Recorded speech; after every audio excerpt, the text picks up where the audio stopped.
A huge red eye was watching the action unfolding right in front of it. The creature's paw was so huge and heavy that the ancient rock crumbled beneath it. The monster was of incredible size, and even more impressive were its huge fangs, which it showed to its opponents. The three boys looked at the monster with apprehension, as their strength was already at its limit, which could not be said about their enemy. Wrapping his huge clawed limbs around himself, the demon broke his silence and addressed the heroes. The creature asked where ordinary mortals got the audacity to challenge him. The main character, Jared Ross, jumped back to avoid putting his life in danger. However, the next moment the young man gathered his last strength into a fist and went on the attack. Moving around the monster at the speed of the wind, the young man dealt fatal blows with his sword. When the guy stopped his series of attacks, a column of dust effectively remained behind him. The defeated opponent smoothly disappeared, which meant another victory of people over monsters. Approaching the place where the demon had recently been, Jared crouched down, placed his sword on the ground, and extended his hand for the reward. When the item was in hand, the game reported that the hero received a fragment of the dragon's blood scroll. The young man brought the sheet closer to his face to carefully examine his winnings. The system offered to combine the 9 received fragments of the scroll, and the guy immediately agreed. At that very moment, a wave of light orange energy rose around him, indicating the beginning of some kind of process. Just as things calmed down, the game congratulated Jared on receiving the 5-star legendary Dragon's Blood Scroll. The player looked with admiration at the object that lay pleasantly heavy in his hand. But suddenly someone silently crept up from behind and thrust a sword into the guy's chest, and the much-desired scroll flew to the ground. Lester, who Jared considered his best friend, leaned into his ear and promised to take care of the scroll and Stephanie. When the young man moved away from the main character, a grin reigned on his face, which showed that everything was planned. The system reported that player Jared Ross was attacked by Lester Thomas's critical strike skill and lost all health. Next came a notification that the game did not detect the possibility of resurrection. Therefore, this means death. Apocalypse is a virtual reality game created by thousands of the best designers. Apocalypse is an action game set in the 21st century where monsters invaded the Earth through wormholes and attacked. The battle between the two sides caused serious damage to the economy and the environment of the Earth, and all living things on it began to mutate. All players who do not log into the game will be forcibly killed by the Apocalypse system and will become NPCs in the game world. However, after the launch of the open beta version of the game, all players who entered it faced a problem. They could not leave it. Our hero, like other people, fell into this trap, and no matter how much he pressed the exit button, nothing worked.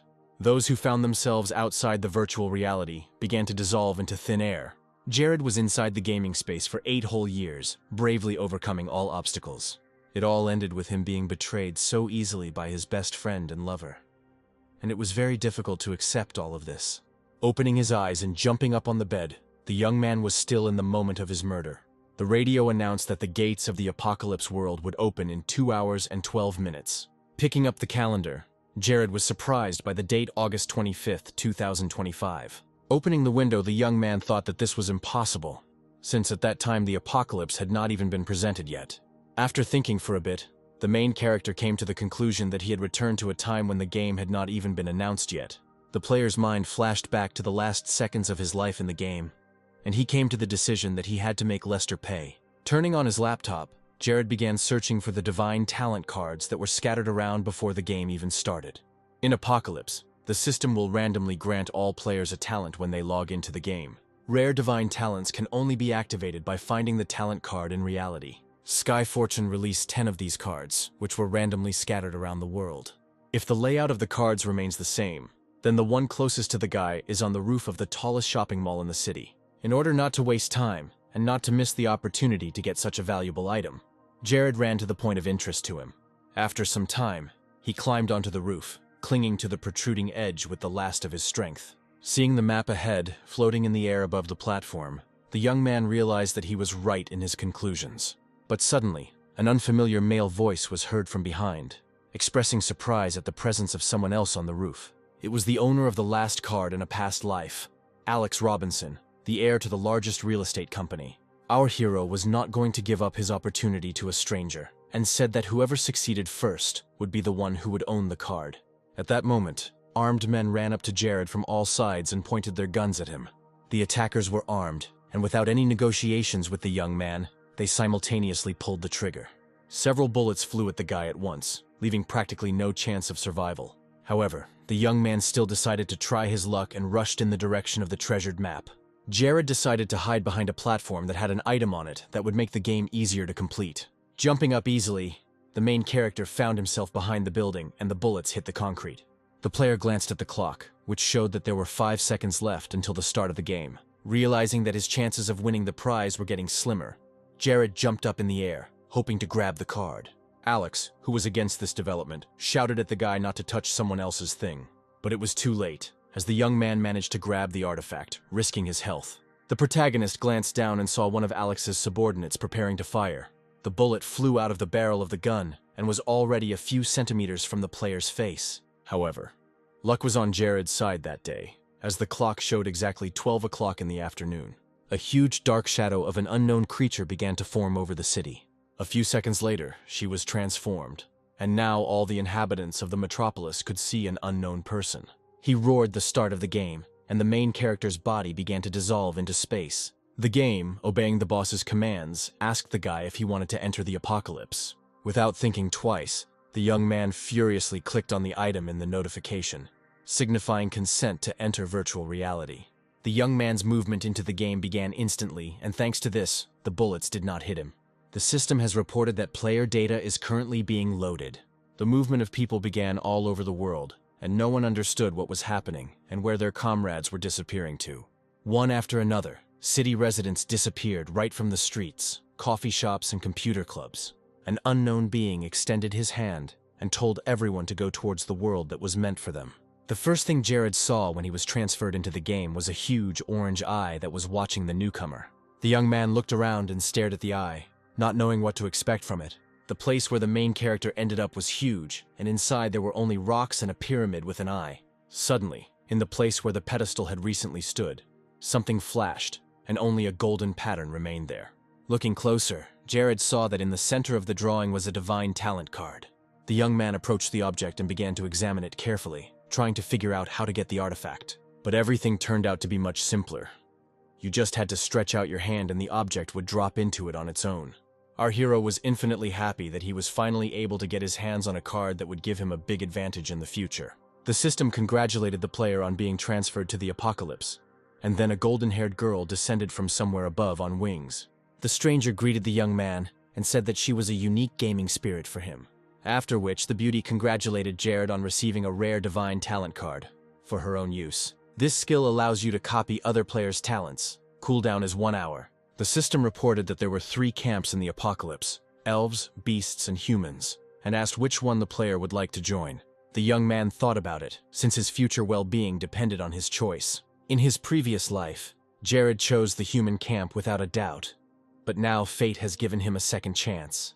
According to the terms, players in the human camp can increase their prestige rating by 20%, and this indicator is the most important. But then the spirit interrupted his thoughts, saying that she had something special for the main character. The next moment, a scroll appeared in the girl's hands, which was painfully familiar to Jared. Looking at the object in surprise, the young man asked where the Dragonblood scroll could have come from. The guy found it funny that the item Lester wanted so much ended up not being his. The system notified about the discovery of an artifact, and the next moment, something incomprehensible began to appear behind the spirit. The game reported that a hidden dragon camp had been discovered, and the portal that had formed in front of Jared was the entrance to it. It was a great revelation for the main character that there are hidden camps in the apocalypse. But the young man, having learned about the opportunity that had opened up, did not hesitate for a second, and boldly stepped towards the portal. When the guy extended his hand towards the passage, energy lightning stretched out in all directions from his fingers. As soon as the main character was pulled inside, the portal shone brightly for the last time and then disappeared. Jared found himself in an ordinary train car, which was absolutely the same as in real life. There were several people standing around him who had just been transported here, and they were all looking at the new faces with interest. The young man remembered that in the past, the beginning of the game was exactly the same as this time. The other players, who were seeing everything for the first time, admired the design of the surrounding space. Some of the guys couldn't wait to get a mission and start fighting monsters. And the train continued to take all the newcomers further, into virtual spaces, where they were supposed to start their new life. The protagonist decided to start his journey by checking the characteristics that the new dragon race gave him. The race's unique skill was the flame of a hellish dragon, which could appear during an attack and deal 150% damage. Even though the occurrence of this effect was only 0.1%, its presence was still a plus for the player. Now Jared was determined to test his divine card and copy someone else's skill. The young man's gaze fell on a bald, strong man who was trying to convince another player to join his team.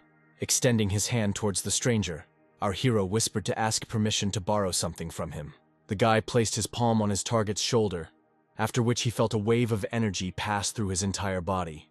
But then the bald man turned around and, throwing his hand off himself, discontentedly suggested that Jared was looking for a fight with him. The young man pretended to be embarrassed and apologized, saying that he had confused the strong man with someone else. The epic talent Treasure Hunter, which finds treasure chests within a radius of 500 meters, has been copied. Suddenly a male voice came from the speakers, welcoming people to the apocalypse and wishing them to enjoy the game. The man whose skill was copied suddenly decided to head towards the window with quite understandable thoughts. Our hero tried to prevent the stranger from breaking the window, for which he blocked his path. Jared asked the strongman not to act rashly, as it was very dangerous outside. But in response to his actions, he received only a push and accusations of cowardice, since the bald man was sure that he was just in a game. Having broken the glass, the man turned to those in the carriage and offered to watch his battle with the monsters.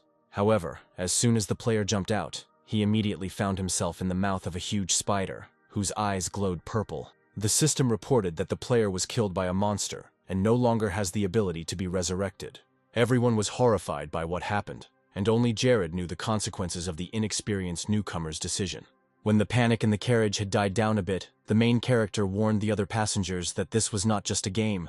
The guy told the people that if they died here, their business would die in real life too. Watching the spiders approaching out of the corner of his eye, Jared said that everything that was happening was a fight for life.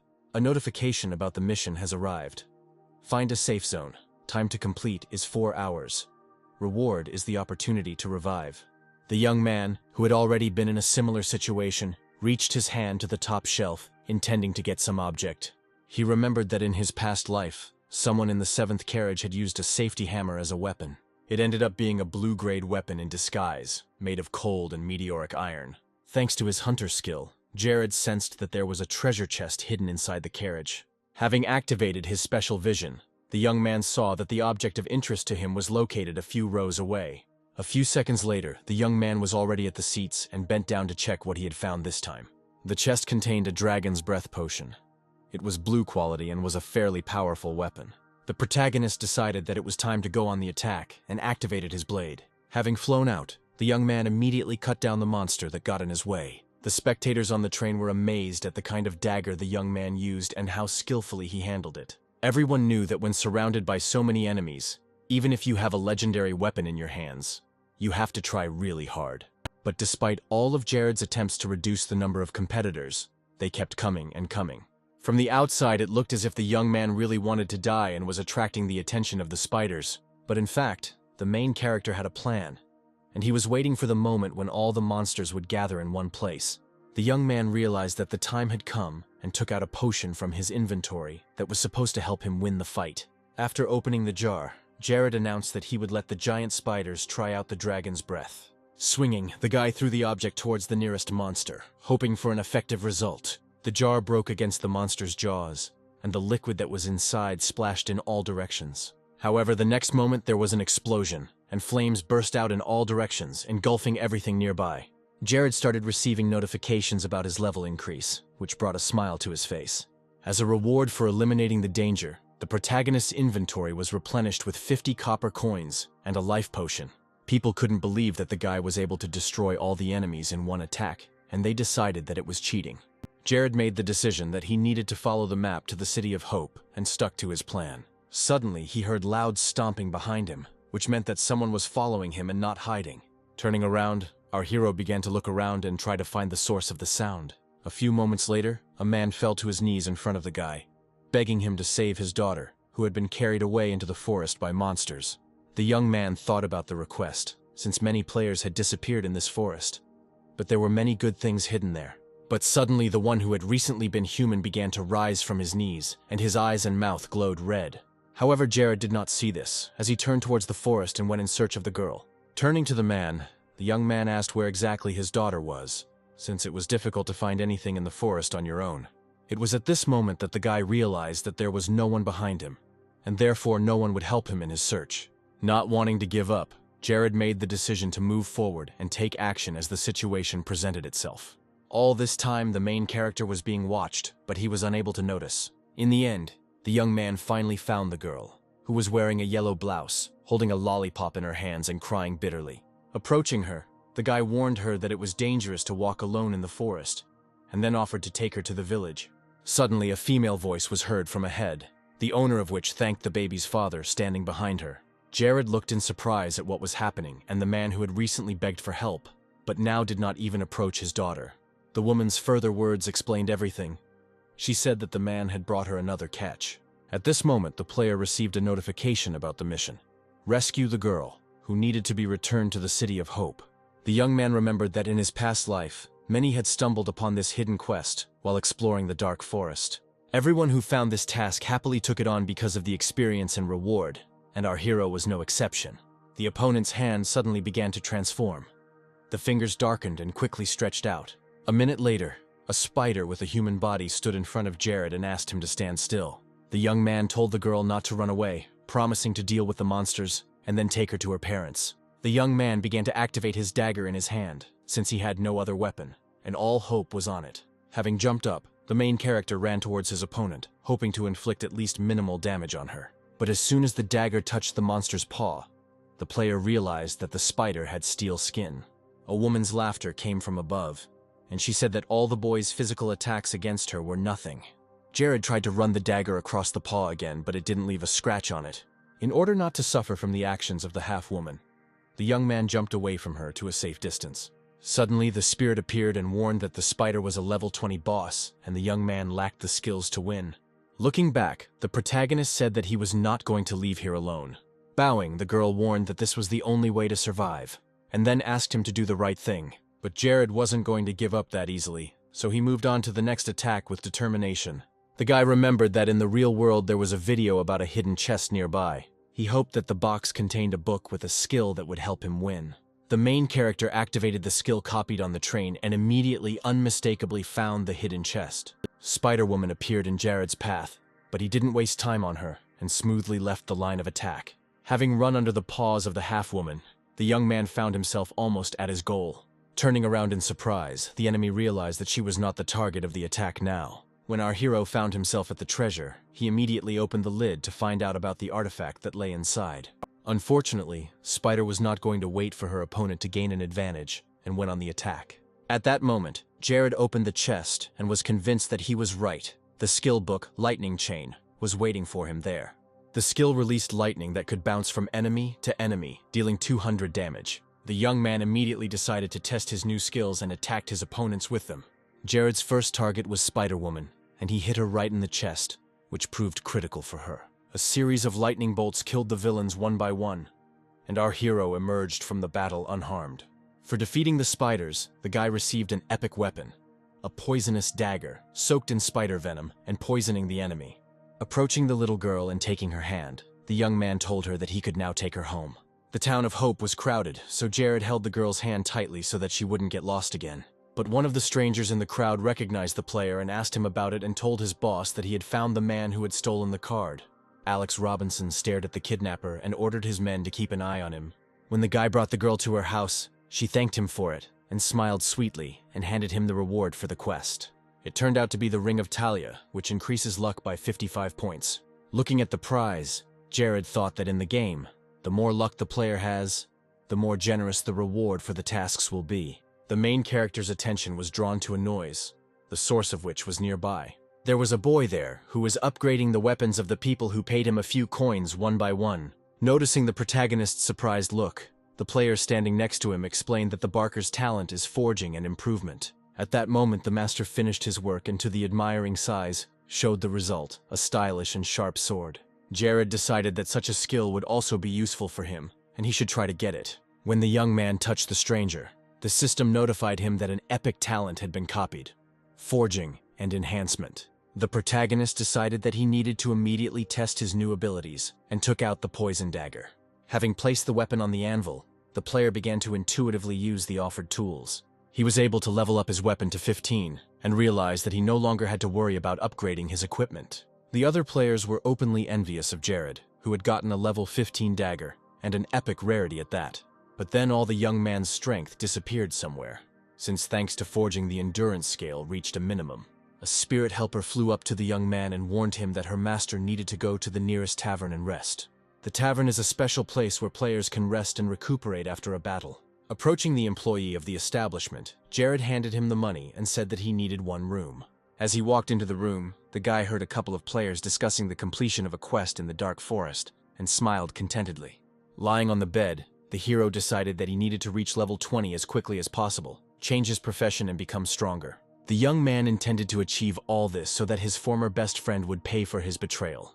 The next day, after fully recovering, Jared set out to find something that could level him up. But then he heard suspicious sounds behind him and demanded that the pursuer come out and stop hiding. Alex came out onto the path and said that the player was lucky last time, but now he would hardly be able to escape again. The difficulty was that the scoundrel did not come alone, but enlisted the support of his people, who were already trying to take the map. The opponents came a little closer to Jared, and then their leader gave the command to attack. But the protagonist was not afraid of this, as he was going to demonstrate his lightning chain skill to the attackers. However, the guy's plans were ruined. The lightning that began to form suddenly went out.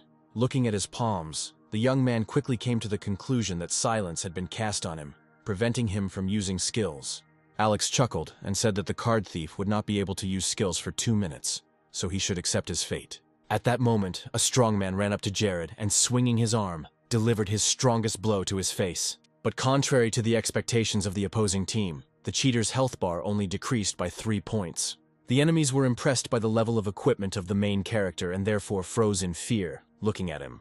Due to the stupidity of his subordinates, Alex quickly lost patience and decided to enter the battle himself. Jared, having had a break, looked at the rich man's weapon and realized that it was a level 15 blue rarity. The enemy did not waste time and had already aimed his bow towards his opponent, hoping to get rid of him. Before he pulled the bowstring, Alex promised that the young man would not be able to stand so calmly against this weapon. A few moments later, a meteor shower of arrows rained down on the young man, against which he had no defense. The arrows caused pain with every touch and took away a large amount of health points. But this is exactly what Jared was after, since he needed to take significant damage to activate the secret ability. To defeat his rivals, the guy decided to use the unique skill of his race, Helldragon Flame. Our hero extended his hand in the direction of those whom the beast was supposed to destroy. The dragon breathed fire from its mouth and was able to rid its master of unpleasant company in one attack. As a reward for his troubles, Jared was given Alex's bow, which was left lying on the ground. Grabbing the weapon, the young man thanked the enemies for helping him gain experience and rare equipment. The system reported that the player had reached level 20, so he should go to the city and find a job change officer. After some time, the guy returned to the City of Hope, from where he had left only recently. In Apocalypse, there is a fountain of rebirth. If a player with a chance to revive dies, he returns to the fountain. Moving a little closer to Alex and his company, Jared thanked him for the silver moon bow. Feeling anger rising inside, the rich man promised that someday he would take revenge for this. But our hero was not at all impressed by the threat from the enemy, and he moved on. Walking through the streets of the city, Jared saw a career change officer and approached him. The young man told the man that he intended to change his profession. Without asking any questions, the officer extended his hand to the young man and solemnly declared that the dungeon for changing professions was open. A portal shone like a scarlet funnel in front of the main character, and he took several decisive steps forward. The 7 great professions of the Apocalypse are Knight, Berserker, Assassin, Mage, Archer, Priest, and Beast Tamer. The least popular profession of those presented is the Beast Tamer. Although trainers can make their beasts do all the dirty work, raising them is quite difficult. Jared didn't want to choose a tamer, since when raising beasts, all resources obtained are divided between the tamer and the beast. However, the most suitable professions for the dragon race are knights and beast tamers. The knight has a strong start and becomes weaker in the later stages of the game, which is why many players died in their past life. But the tamer is unique. Thanks to the divine talent, the player will be able to receive 10 times more resources than others. The young man made his choice in favor of the beast tamer and confidently headed towards the representative of this profession.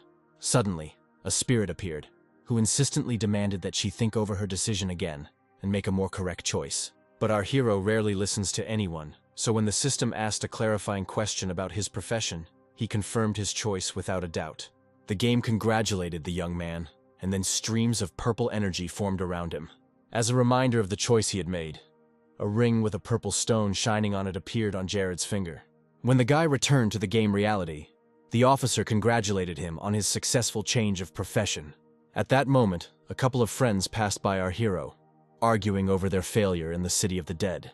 Jared thought that the City of the Dead was the first dungeon, and if he assembled the right team, then killing the boss would not be difficult. To the side, the young man heard some men recruiting players for the City of the Dead, and they already have one willing participant. A girl came up and announced her desire to join their team. The guy in the green sweater happily announced that they had just the right place for the beautiful magician and extended his hand to her. Jared jumped up and shouted to the stranger that he was also going to the city, and then asked to join their group. The man thought about it, as he doubted that the tamer could help in the battle. However, they needed another person. As a result, the group leader announced that he agreed to take our hero with him. The City of the Dead was a gloomy place, full of tombstones, and its plants were crooked and rotten trees. The man turned to Jared and asked why he chose to go with the tamer, who had the lowest damage. Awkwardly scratching the top of his head, the young man said that he chose this profession because he loves raising animals. Suddenly, from somewhere to the side, a sharp arrow flew towards the team of boys. Noticing the attack in time, all members of the group managed to dodge and save themselves from damage. Activating his weapon in his hand, the man warned his charges of the approaching enemies. Skeletons really did appear around, and their number grew with each passing second. The dead were relatively easy targets, as their bones would fly in all directions from a single blow. Turning to his partners, the leader shouted that he was leaving the ranged monsters to them. Understanding her task, the only girl on the team threw off her cloak and held her staff forward.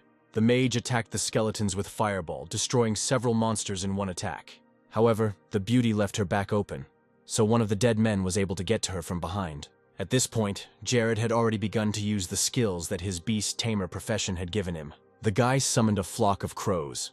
This is a basic skill for the tamer, which summons deadly crows. Our hero's plan succeeded, and the girl was saved from the dead man who suddenly attacked from behind. Turning to the young man with an uncertain look, the mage thanked her savior. Jared ran up to his new friend and grabbed her wrist tightly, as he was worried that something would happen to her again. Approaching his comrades, the guy said that these monsters are undead and will soon be reborn, so they need to get out. The leader of their group mentally agreed with the tamer's words and ordered everyone else to move forward. When they approached the mission objective, Jared said that the tactics were simple. The knight aggroes the boss on himself. The rest deal damage from behind. The boss, looking at the guy with suspicion, asked how he knew everything so well, as if he had already been here. Realizing that he was giving himself away, the young man laughed awkwardly and said that he was saying all this because of his rich experience in online games. Approaching the entrance to the temple, our hero took out a poisonous dagger from his inventory so as not to waste time inside. However, the group's commander noticed the weapon and decided that all of the tamer's wealth should belong to him. Unaware of the insidious thoughts of one of his partners, Jared had already opened the door of the building and taken a few steps forward. When the young man realized that he could not hear the footsteps of the other guys, he asked them to hurry, since it was very dangerous to split up. But the vile commander had already managed to inform his accomplices about the plans, so they did not even go inside the temple with the boss. The next moment, the front door creaked, and turning around, the girls only saw it slam shut. Outside, a cry was heard from former comrades, who said that the couple could stay here, and that they would return soon.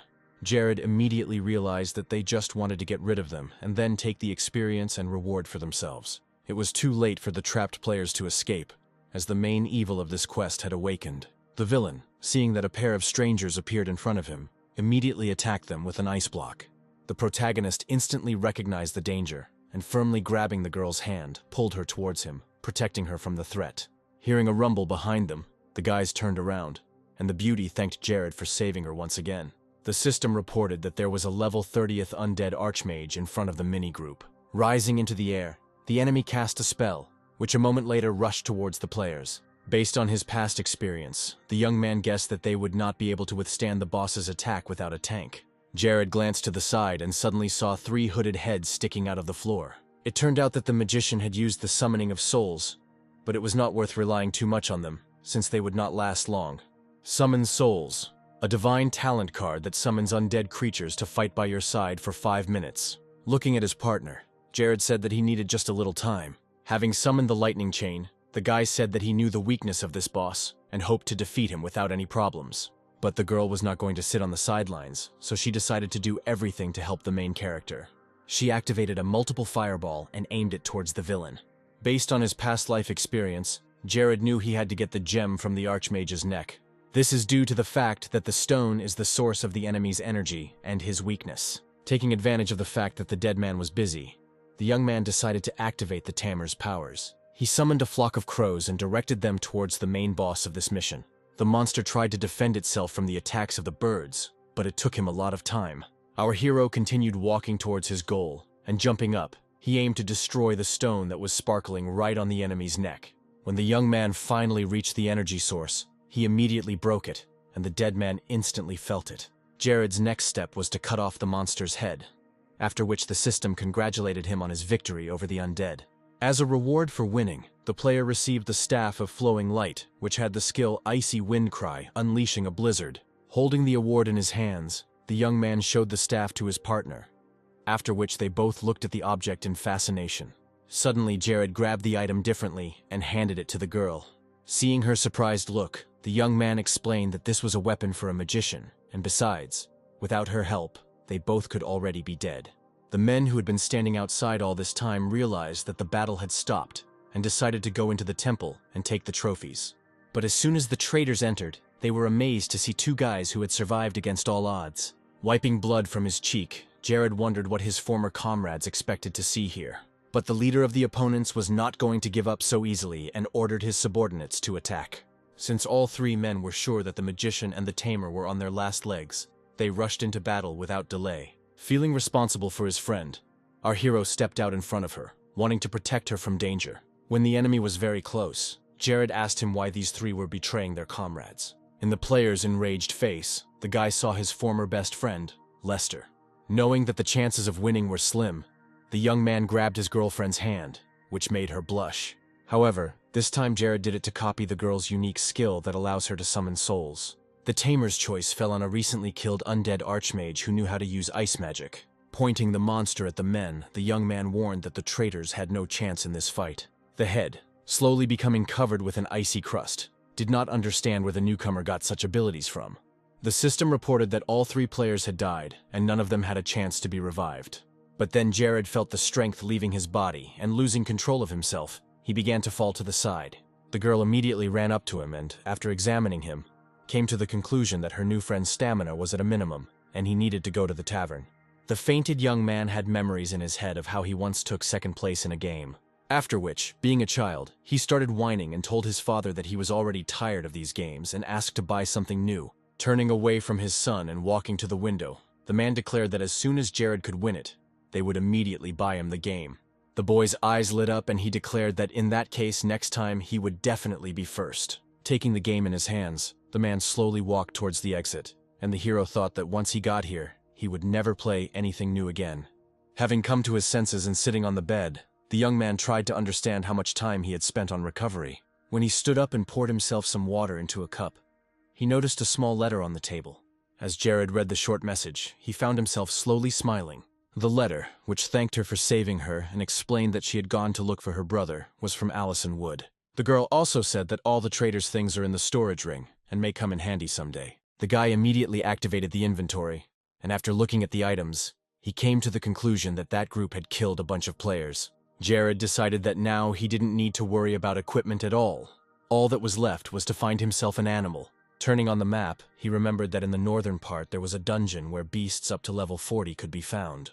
However, it wasn't that simple, so the player had to choose teammates who wouldn't act like those traitors. After a couple of hours of much effort spent searching for reliable partners, the young man realized that it was easier said than done, and then his attention was caught by a girl calling on people to join her guild. Jared realized that creating his own guild was the most reliable option for him, and he should try to implement it. In his past life, when he entered the game, he immediately teamed up with Lester and forgot that a guild was the best set of players. Approaching the woman, the young man said that he wanted to create his own organization. Opening her book, the NPC asked the protagonist to choose a name for his guild. Once upon a time, Jared's father told him that the creators of the game are a deity, and the players participating in the game are people who challenged God. Based on this assumption, the young man chose the name Hunting for the Gods. Now, the guy had a task: to recruit players and the best option was to go where there would be a lot of experts. According to the schedule, after the survival mission, the first competition among the remaining ones should begin. Jared realized that he couldn't find a better place to select members for the guild, and headed to the place where the registration would take place. The competition will be held in the form of a one-on-one duel, and the winner will receive 100 gold and 1 rare skill. As soon as the young man agreed to accept the mission, the game immediately transported him to a meeting of future participants. The presenter was already speaking from the stands, welcoming the girls and boys to the first duel competition in the apocalypse. Everything will take place in the Heavenly Arena, which could be seen from any part of the City of Hope.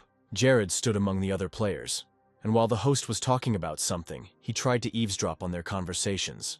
He came to the conclusion that he had slept too long, as there were several people nearby who were level 30. When the fights began in the arena, the young man watched the fighters with curiosity. The first to enter the ring were the assassin and the magician, who felt confident, and it was impossible to say right away who would win. The magician looked quite stern, and holding his staff in front of him, he attacked the enemy again and again. The man used Shadow Prison, which paralyzed the enemy and dealt shadow damage. Feeling that he would soon lose, the assassin, in desperation, offered his opponent money if he would surrender.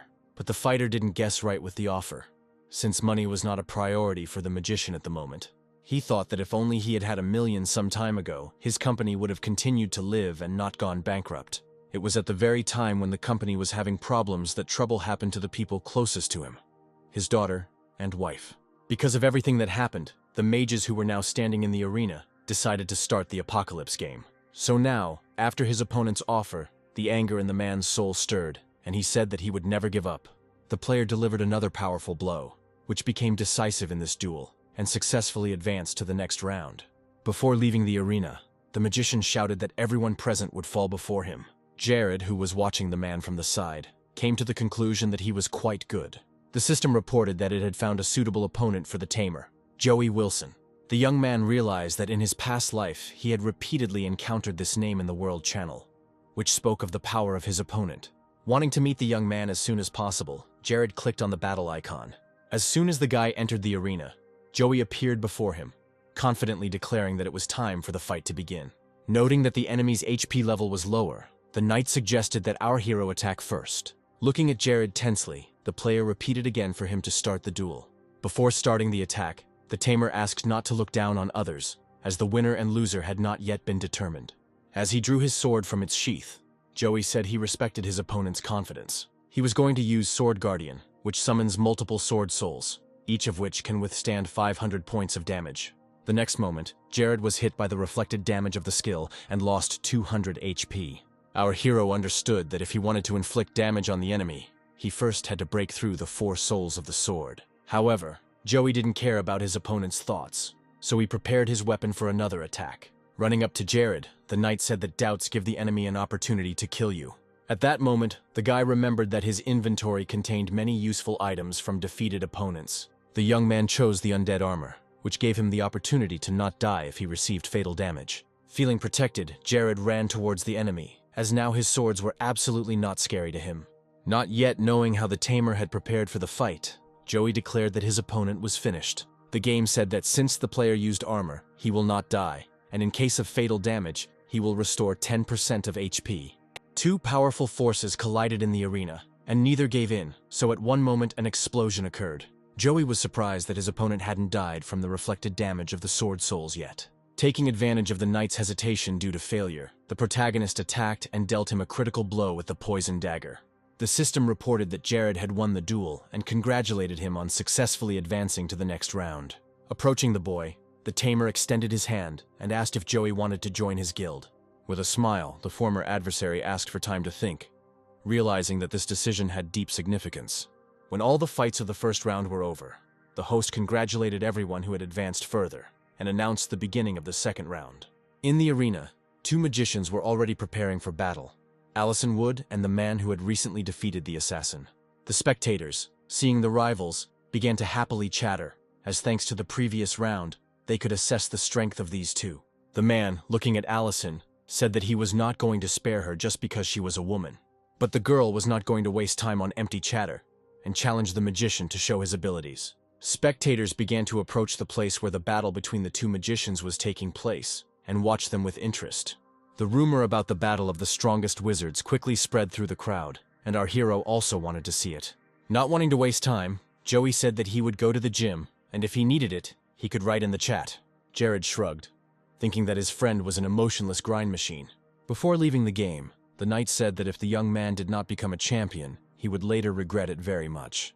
The young man, having seen Joey off, headed towards the arena, hoping to recruit another expert to his team. Making his way through the crowd to the combatants, Jared recognized Allison in one of the opponents, and her opponent was that powerful magician. The girl looked confidently at the man, and held in her hands the very staff that the main character had recently given her. The two duelists froze opposite each other, each not wanting to be the first to demonstrate their abilities. But Allison still gave in and summoned an icy wind, directing it towards Raymond. But the man only laughed, noting that his rival had a magnificent staff, which would soon belong to him. The girl advised her opponent to talk less until he won. Otherwise, he might feel ashamed later. A meteor shower rained down on Raymond, each meteor dealing 500 points of fire damage. After this attack, everyone began to give preference to Allison. However, our hero had a bad feeling. It was impossible to tell from the magician that something irreversible was happening to him now. On the contrary, there was a grin on his face. Suddenly, an explosion was heard in the arena, which frightened everyone present and made them watch the fight even more closely. For a while, the air around the people was filled with acrid smoke and an unpleasant smell. As soon as the area cleared from the effects of the explosion, everyone saw that Raymond had disappeared from the battlefield. However, he was not the only one who disappeared. Allison was also transported somewhere with him. After some time, the opponents appeared again in front of the audience, but the girl was lying on the ground, and the magician was holding her staff in his hands. Not wanting to leave his friend alone in this situation, Jared climbed over the fence and went to her aid. When the young man approached Allison, she began to apologize for losing her staff, but he ignored it. Having made sure that everything was okay with the beauty, the main character promised her to reach the final and return the staff back. After this, a series of battles and victories began, since the guy could not break the word he gave to the magician girl. After countless rounds, it was left to Raymond and Jared to fight for the championship title. When the two rivals came face to face, the man shouted at the tamer as if he looked scary enough. And then the magician took out his staff and, striking it on the ground, offered his opponent to take it if he could. After the object hits the ground, both participants in the duel are transported into a space of nothingness. The space of nothingness is a space where the creator increases damage by 30%, and the enemy's damage is reduced by 30%. Raymond stated that no one can defeat him here. Plus, it absorbs the chance of respawning, and after respawning, the player remains here. But Jared was not impressed by his opponent's speech, and he tried to copy this talent. However, he failed. The next moment, the man was able to wound the player with a shadow arrow and lower the HP bar by 700. The main character thought that if a regular spell took away 1/3 of his health, he might die soon. A brilliant idea came to the young man's mind: to kill himself and use the only chance for revival. In front of Raymond's shocked eyes, Jared stabbed himself with a dagger, and the system reported his death. A moment later, the game sent another notification, which contained information about the guy's revival. The special space created by the man works in such a way that the player can respawn at the place of his death, and not at the fountain. To continue the battle, the young man used Allison's skill to summon his soul, thereby doubling his abilities. Realizing that the enemy now had a real chance to win, the magician became angry. Jared said that even if he loses one chance at revival, Raymond will not get away with it. At that very moment, a flock of crows flew at the man. There were so many of them that he barely had time to dodge them. Realizing that now was the perfect time to attack, the tamer informed his opponent that he was beginning. Rushing towards Raymond with the ghosts, the young man suggested feeling the difference in the attacks this time. The upstart realized that the boy was too fast now, which was very different from last time. The spirit and the protagonist both laid hands on the man and both used a lightning chain. A powerful electric discharge ran through the magician's body, preventing him from moving or breathing. The game reported that Raymond had been dealt 800 HP of damage by a double lightning chain. Not wanting to give up so easily, the man gathered his last strength and called upon another of his skills. Jared didn't notice it, but a sharp dagger was flying at his back at great speed. However, this attack was noticed by a spirit, who prevented the death of his master at the cost of his own life. Hearing a strange sound behind him, the protagonist turned around and saw that the ghost was slowly disappearing. The guy, angry at the unfair play, clenched his fists and ran towards his opponent. Catching up with Raymond, Jared grabbed him by the head and slammed him into the ice, causing it to shatter into pieces. Since the owner of the space suffered greatly, it began to crack and collapse. The young man, wanting to get out of here as quickly as possible, found a weak point and struck there. When the players are transported to the arena, the system congratulated Jared on his victory and acquiring the title of champion. The host immediately flew up to the main character, grabbed his hand, and raised it above his head, honoring the winner. The young man enjoyed the moment, not believing that it was all over and he had been able to withstand all the trials. Standing among the spectators, Allison looked at her friend with admiration and could not believe that he had fulfilled his promise. At this time, the presenter pointed to the chest and said that inside was equipment of historical rarity. The young man immediately rushed to his reward, hoping to get a new weapon, since it was time to change the poisonous dagger. When Jared opened the box, the system reported that he had received the Sword of Ice and Fire. At that moment, the guy realized that he had not wasted his chance to be reborn, as he had returned the staff and received a new weapon.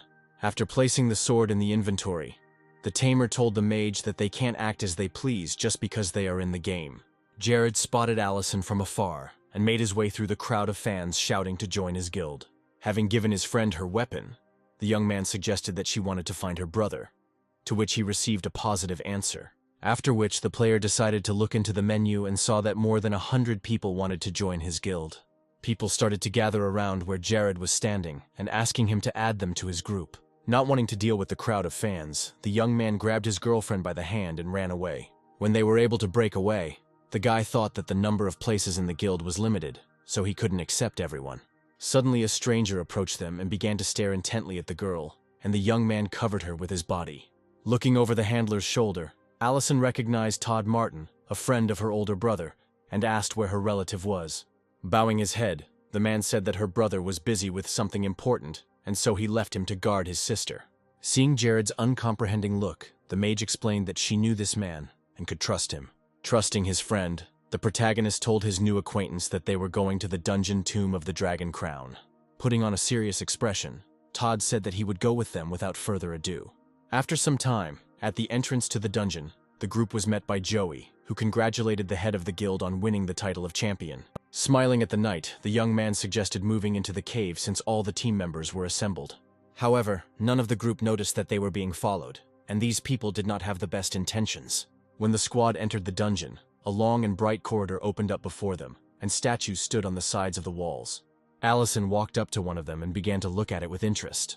Suddenly, all the clay flew off the knight, and his eyes lit up with a scarlet light, and he no longer looked like a beautiful decoration of the hall. When the girl hid among her comrades, Jared reported that the main monsters of the tomb were in front of them. Calling out to Joey, the young man said that the guy would have to be the tank, and the rest would cover him. Before the fight began, the tamer ordered his comrades to stay close to each other. A moment later, one of the knights approached the group and swung his sword in their direction. As he went on the attack, Joey shouted that these tin cans would never be able to kill him. Having snatched the sword from its sheath, the guy confidently repelled the attack without experiencing the slightest discomfort. After which, the player's eyes lit up with fire, and he threw it into the crowd of former statues, confidently causing damage to them. He was followed by Jared, who finished off the remaining enemies, and Todd and Allison were responsible for long-range combat in the team. Hardly had all the wars ended when a stranger appeared ahead, who was on horseback, which was an advantage for him. The system informed the players that there was a level 35 Dragonblood Knight in front of them. Having looked at the team from above, he pulled out his sword and, giving the command to his horse, confidently galloped down. Keeping a close eye on his new enemy, Joey tried to formulate a plan that would allow him to win. The first thing the young man did was activate the sword's defense, and a ghostly knight appeared behind him. Having snatched another weapon from its sheath, the player prepared to meet an opponent who was clearly stronger than the previous ones. Joey used a level 2 sword Whirlwind, which deals 3,000 points of physical damage to all enemies within its radius. Realizing that his attack was successful, the knight put away his sword but still watched his enemy warily. The enemy, realizing that all his supporters had been destroyed, summoned Lord Shiger with his last strength. At this time, the moon rose over the Tower of Eternity, brightly illuminating it. Inside the castle, there were two people watching Jared and his team fight through a large screen. The man said that he sees in the main character a reflection of an old acquaintance who has long been dead. This is a story from days gone by, which the stranger preferred not to talk about. Intrigued by this similarity, the tower's owner decided that he should increase the difficulty of the test for the group. The system reported that the greedy dragon Shigyur had absorbed the power of his dead subordinates and had become a second-rank crown dragon. This fact didn't upset the young man at all, as it meant that the monster egg that dropped from the boss would be even better. However, all the other party members became scared as the dragon's attack began to reduce their HP at a critical cost. Realizing that he was the only one thinking sensibly right now, Jared gave Joey the command to use sword defense. Taking a few steps forward, the player looked closely at the dragon. The knight warned that the snake had too much damage and could only block one attack.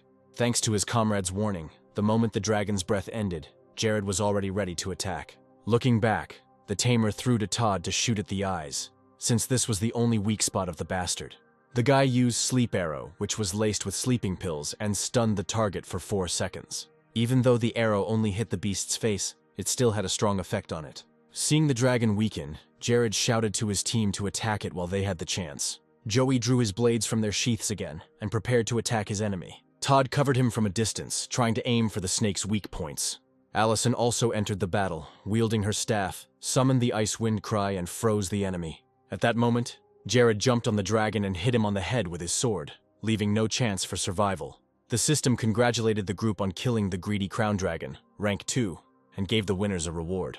The tamer looked at the items with joy and said that a boss with a higher rank drops more loot. When it was time to distribute the prizes, the main character said that his comrades could take everything since he only needed the egg. Suddenly, a crowd of people entered the hall, who clearly did not just come to say hello to Jared's guild. The man standing in front of everyone pointed at the main character and ordered his comrades to kill him. The young man heard the order and, without picking up the egg, raised his head to see the arrows flying at him. But Todd rushed to intercept the shells and covered the unarmed protagonist with his chest. All the arrows hit the guy right in the chest, and if it weren't for him, Jared could have been hurt. As he disappeared, the young man explained that he was thus repaying his debt for saving Allison, who had once been saved by the tamer. With his last strength, Todd said that he still had a chance to be revived and promised to wait for the group in the city.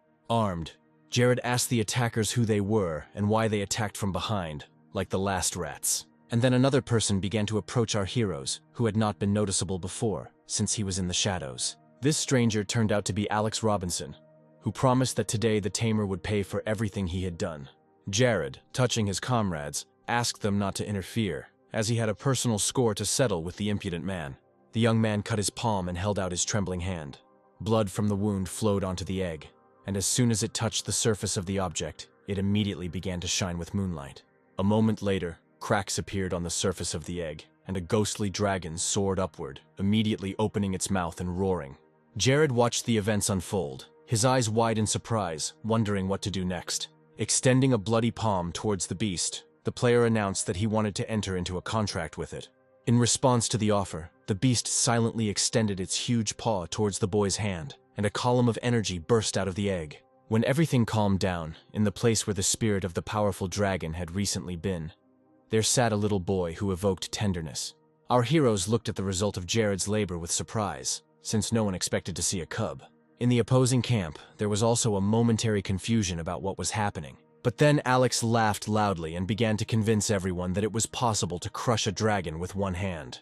As if to confirm the impudent man's words, the little snake released barely noticeable streams of fire from its nostrils. Suddenly, the dragon breathed a huge column of fire towards the enemies, which no one expected from him.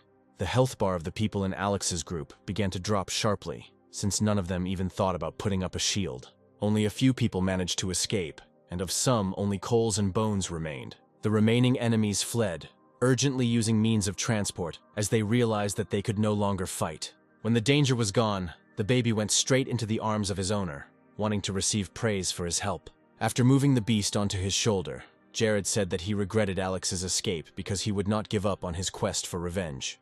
Allison, not understanding what was happening, asked with obvious displeasure who dared to block their way. The young man assumed that, judging by the people's equipment, they might be from another camp or race, but what they needed was unknown.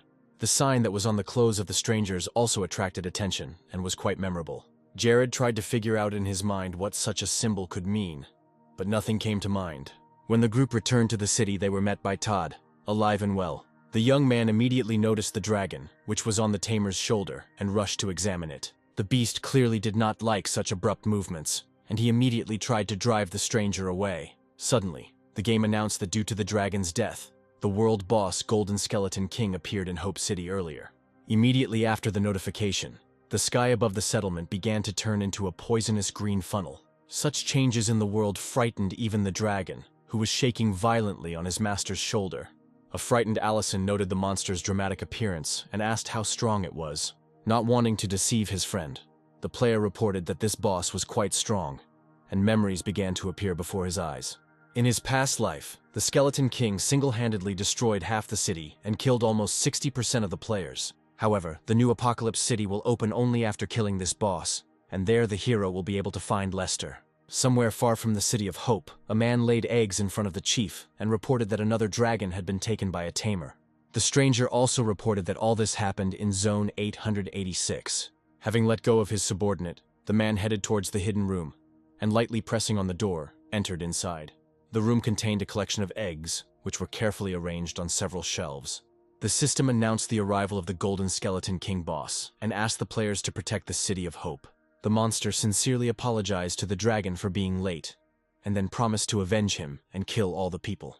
Acid smoke began to appear around the skeleton, which did not bode well for anyone present. And then, like cockroaches, dead men armed with swords ran out of it. The game notified that players must stop the invasion, and the 3 players who deal the most damage will receive rewards. The most unpleasant thing about this situation was that if it failed, everyone in the area would die. Jared knew that, just like in his previous life, he absolutely had to deal as much damage as possible and collect good loot. Turning to his friends, the guy said that the enemy was moving slowly.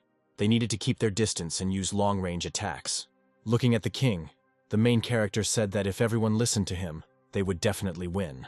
The young man told Joey to distract all the mobs while the rest went to the boss. Gradually, the 2 armies drew closer to each other, and the situation among the people became tense to the limit. Watching everything from above, the monster gave his soldiers the command to destroy all living things. The next moment, the 2 armies met and a fierce battle began. There were also healers on the battlefield, and one of them was now trying to heal the guy, not seeing that a skeleton was running towards her.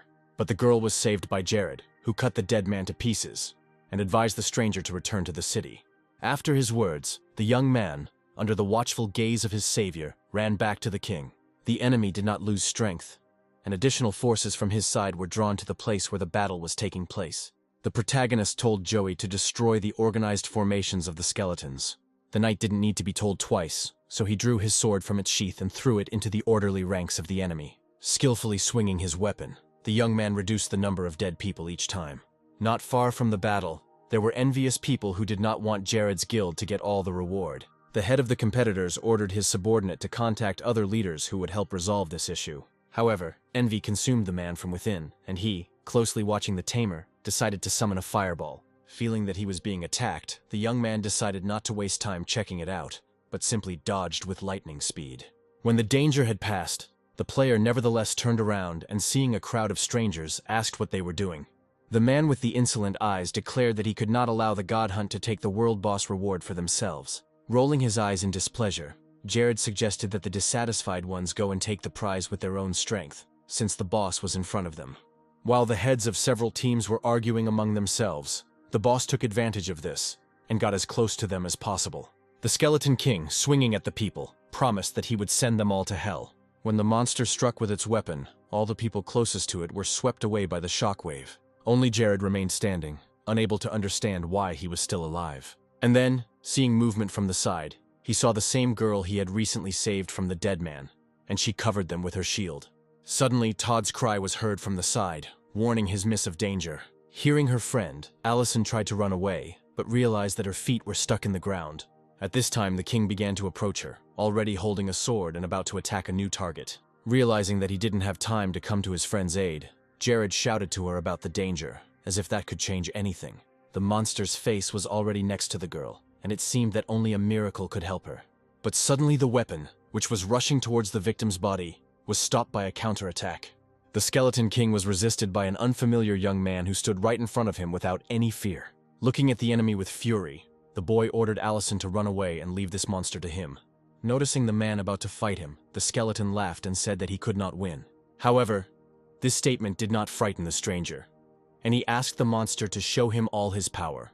Looking straight into the eyes of the main dead man, the young man prepared to attack. Jumping up, he began to strike the enemy with quick movements, trying to inflict maximum damage. But all these actions brought too little result, since the boss's health bar did not decrease even by a third. As if to confirm these words, the king laughed and declared that all the attacks were just like tickling. Looking at his opponent with a smile, the player asked him not to be so self-confident, as this was just a warm-up. Suddenly, the guy activated Berserker mode and every second lowered HP by 1%, but increased damage by 10. The next second, on the spot, changing form, the young man jumped up and ran towards the enemy. Having dealt a series of blows that were more serious than the previous ones, the stranger was approaching his victory over the king. As the dead man fell to the ground, the berserker laughed and asked if he still felt ticklish from the attacks. Not wanting to hear himself mocked, the skeleton stood up and attacked the man in revenge for the previous humiliation. However, the opponent expected such a reaction and was already prepared to meet a counterattack. Those watching the battle from the sidelines were worried about the safety of the player who appeared unexpectedly and helped them. Jared assumed that the stranger relied on spending HP, but his health was almost at zero and any mistake would mean death. Trying to quickly destroy the strong opponent, the skeleton launched a lightning attack towards him. When the weapon touched its target, the force of the blow raised a cloud of dust across the battlefield. But as soon as everything that obstructed the view disappeared, the monster saw that such a hated enemy was alive and even standing on his feet. With a grin on his lips, the player suggested that the king continue in the same spirit, because for him, his flame was nothing more than a tickle.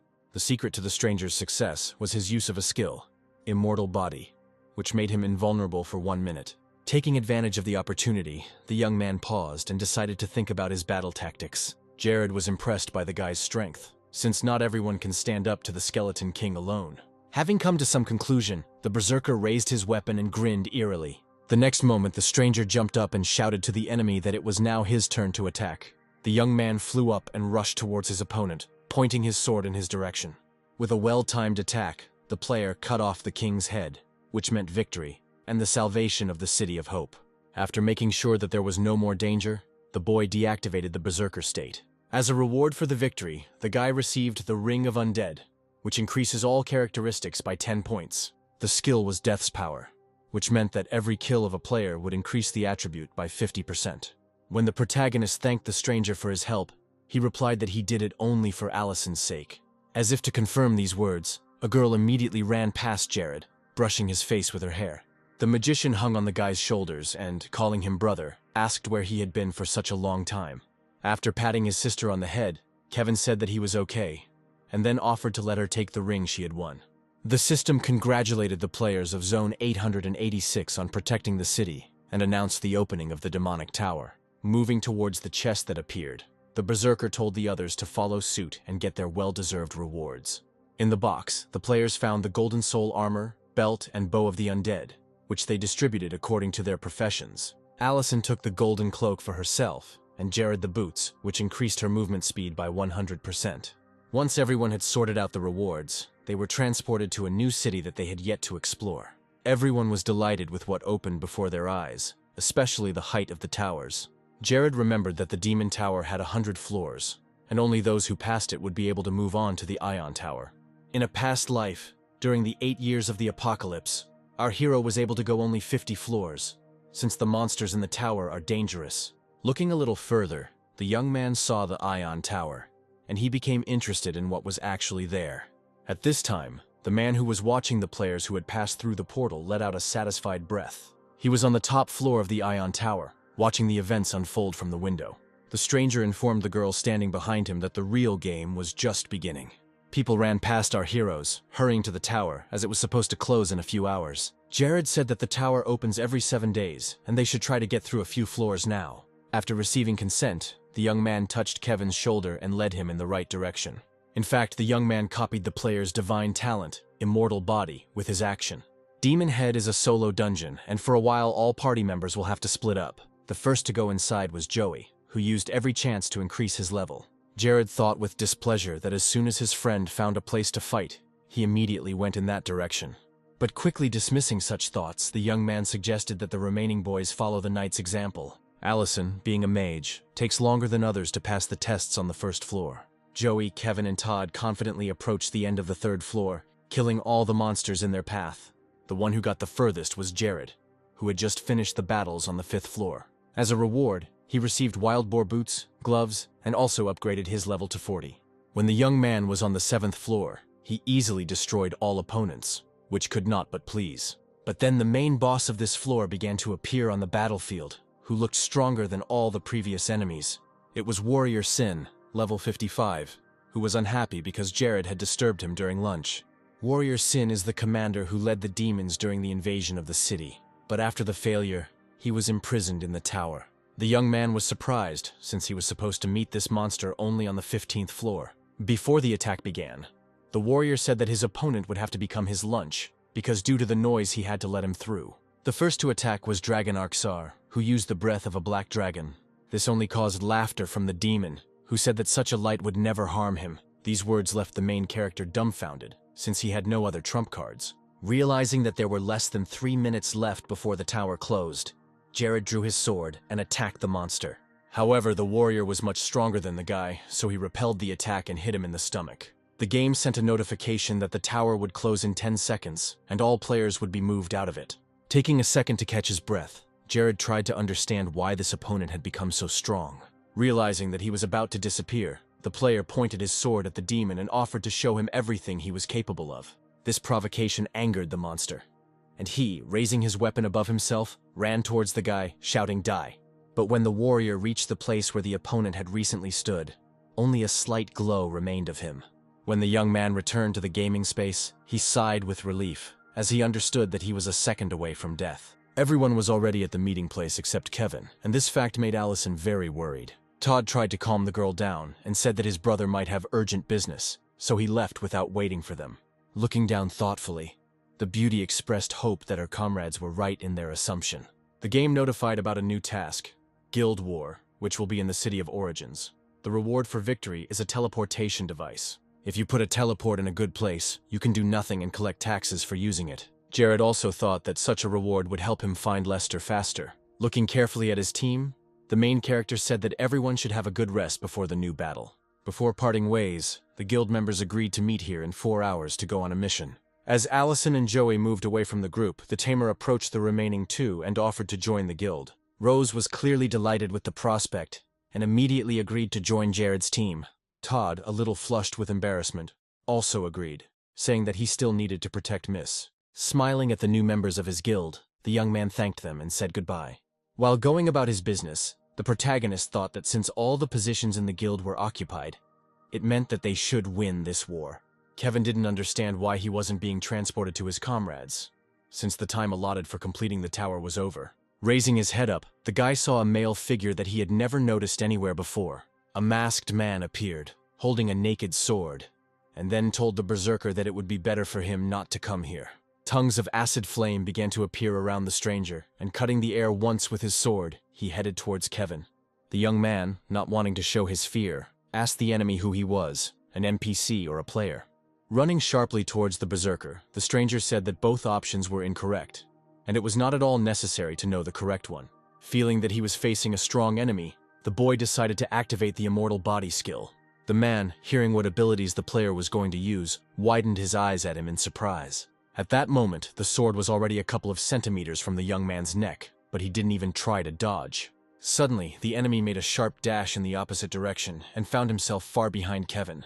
But the young man thought it was just a trick and went down on one knee to protect himself.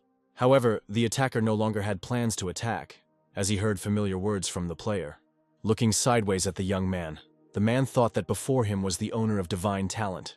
Realizing that no one else was attacking, Kevin asked why his opponent had stopped. The stranger promised that he would let the guy go if he didn't tell anyone what happened, and let them in on the secret of the apocalypse. Seeing the interest in the berserker's eyes, the man approached and placed his hand on his shoulder. He went on to say that the apocalypse would soon be a catastrophe in which no one would be able to survive. But for now, this could be avoided. However, in order to be saved, a number of conditions must be met, which not everyone can do. But the man refused to name them, saying that Kevin had to find out everything on his own. After finishing the conversation, the man headed into the forest, informing that the player would be able to leave the tower in 7 days when it opened.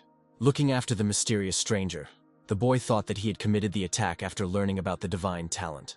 At this time, in the game space, the God Hunters Guild was transported to the competition site. Noting that all his comrades looked well rested, Jared suggested that they try a little harder at this task. The head's words were met with smiles and cheerful laughter, maintaining a positive atmosphere in the team.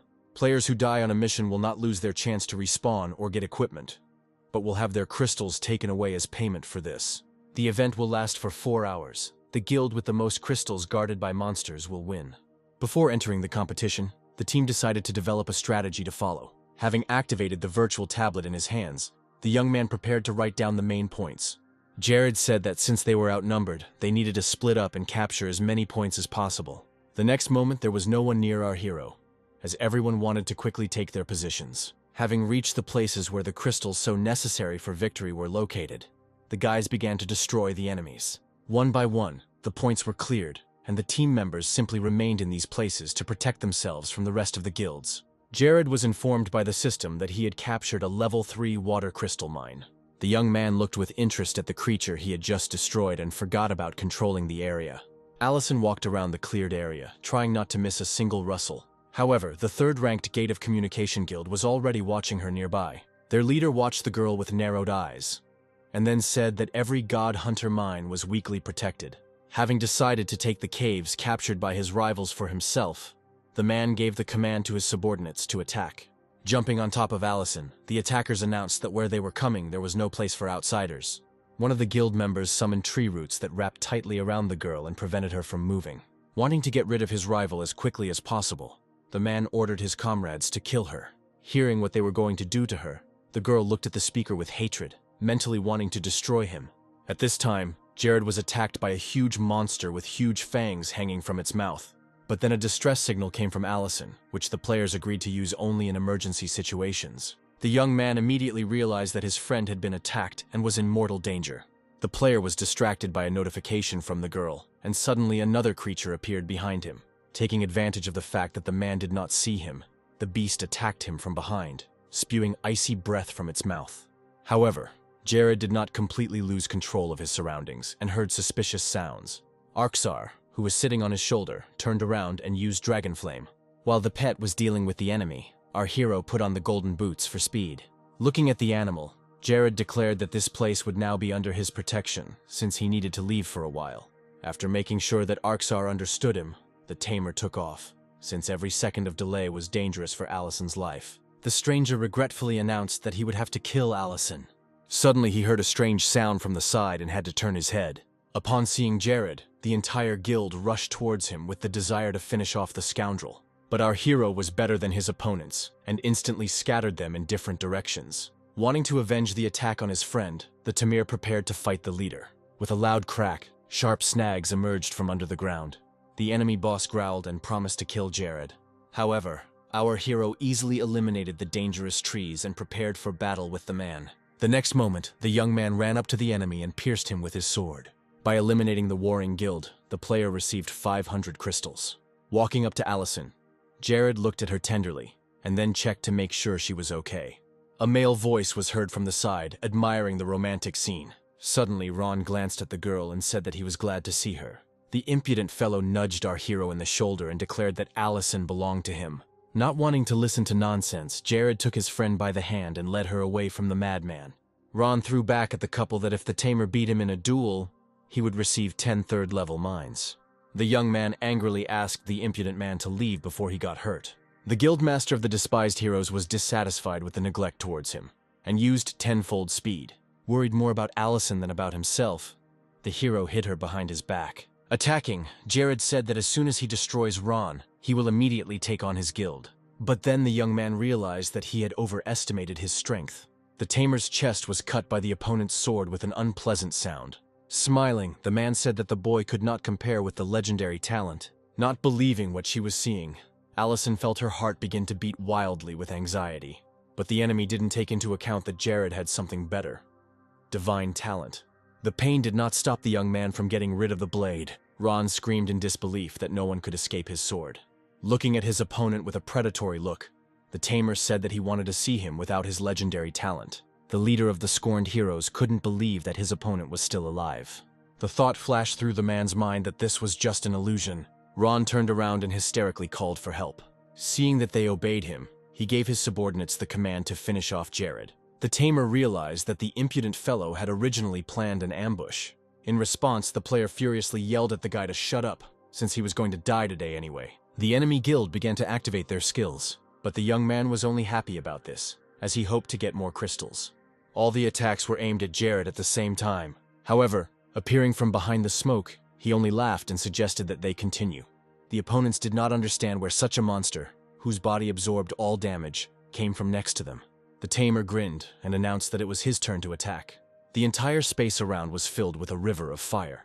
The attack was so powerful that all enemies were instantly eliminated. Before he disappeared, Ron said that he would never give up his mines. For his pompous speech, the impudent man immediately received a punch in the face, having received 1,000 crystals for his victory. Jared shouted at the end that he had not expected anything else from the man. There was a sound of stomping and heavy breathing behind him. Concerned, Rose immediately asked how her comrades were doing. Allison recounted the tamer's heroic deeds, looking at him with devotion. Even after defeating 2 guilds, the God Hunters were only second in the overall rankings. Jared decided that they had to take first place, but to do so, they would have to steal mines from their rivals. Hearing her friend, the mage immediately handed over Todd, saying that he was a professional archer. Unexpectedly for everyone, he became sad and said that he would not succeed. Once upon a time, as a child, the boy took part in important competitions, and he was only 1 arrow away from victory, hitting the center of the target. However, Todd's expectations were not met, and he fell into terrible despair. The boy was met with insults and no one supported him. At those moments, he felt like the most useless child on earth. The guy even admitted the thought that those screamers were right, and archery really wasn't right for him. But this is all in the distant past. Now his teammates believed that he was the best archer. What were his shots worth in the dragon's lair? Todd's soul was filled with light. Feeling that they believed in him, the player promised to try. Standing on the edge of the roof and taking aim at his opponents, the archer seemed to have returned to that very day. In the distance were the targets guarding their crystal. Todd took a deep breath and braced himself. An imaginary target appeared in front of him, and Ron was supposed to bring in the most points. In a moment, the arrow flew off the bowstring, and the golden area spread around Todd in golden waves. Unaware of the danger, the scorned heroes praised each other and tried to boost their self-esteem after losing. But the arrow was already close. Ron's face twisted ugly as the projectile pierced him. Todd, as if having made up for that ill-fated day, was more pleased with himself than ever. Having jumped down, the guy began to look for his next victim. Jared cheerfully shouted to the others that it was time for them to go hunting and adjust their rating. By confidently striking, the player replenished the treasury of his guild. Meanwhile, there are 50 seconds left until the end of the competition. Time was becoming less and less. Our players were short 2,000 crystals to win. A few swings of the blade and a couple of arrows fired. The system notifies about the end of time and congratulates the God Hunters on their victory. Everyone knew that they became champions because of Todd, so he was showered with compliments. Ron was worried that the loss had made him look worse in Allison's eyes.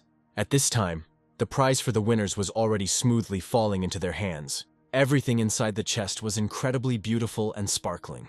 Looking at his catch, Jared was already thinking about the prospects thanks to it. As he passed by, Ron dismissively remarked that the race of others from the Gods Guild had been watching the tamer for a long time. An unpleasant chill ran down the guy's spine. Ellie approached and asked what these words meant, to which the young man suggested that they were talking about the guys from the dragon's tomb. Night enveloped the city. Loud footsteps echoed across the empty square, but the comrades who were walking were already being followed. Walking quickly past the girl, the stranger pushed her hard in the shoulder. A barely noticeable movement of the hand and it's ready. A clever theft helped the thief get hold of a powerful ring. Only assassins have this ability. Dissatisfied exclamations came from behind the girl. It was at this moment that Allison discovered that her brother's ring was missing.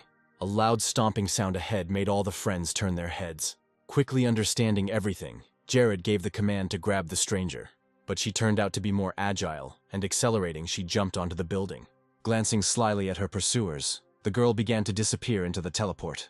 The tamer told Todd, who ran up, that the thief had been transported to the City of Moonlight. Jared told himself that it wouldn't hurt him to visit this interesting place. To improve the talent of the dragon race, you need the prestige of 3 camps, and you can get it in the new city. The leader said that he was heading to a new city, and the rest would stay here to wait for Kevin to appear. He decided to set the teleportation coordinates here so that he could return here instantly.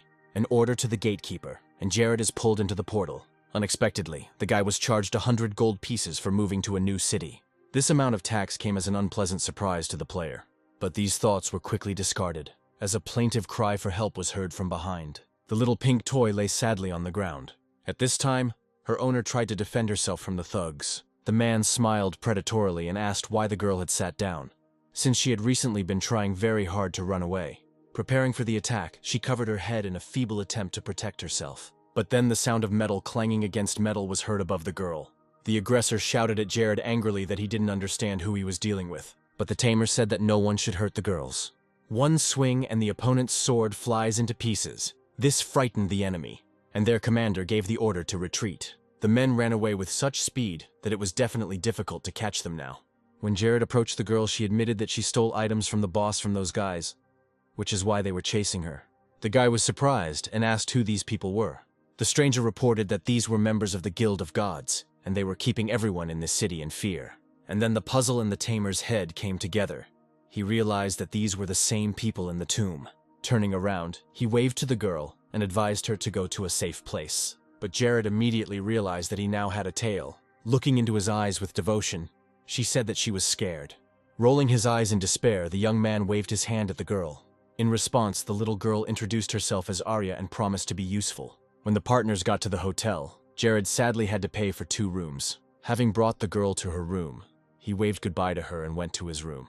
And then he experienced the best feelings of the day. He lay down on a soft bed. At night, the door creaked barely audibly and opened slightly. The light from the hallway fell on the face of Jared, who was sleeping peacefully. A heavy atmosphere began to fill the room. Taking out the dagger, Arya thought that soon all the guy's money would belong to her. A wave of the hand over a defenseless body, and the anticipation of profit.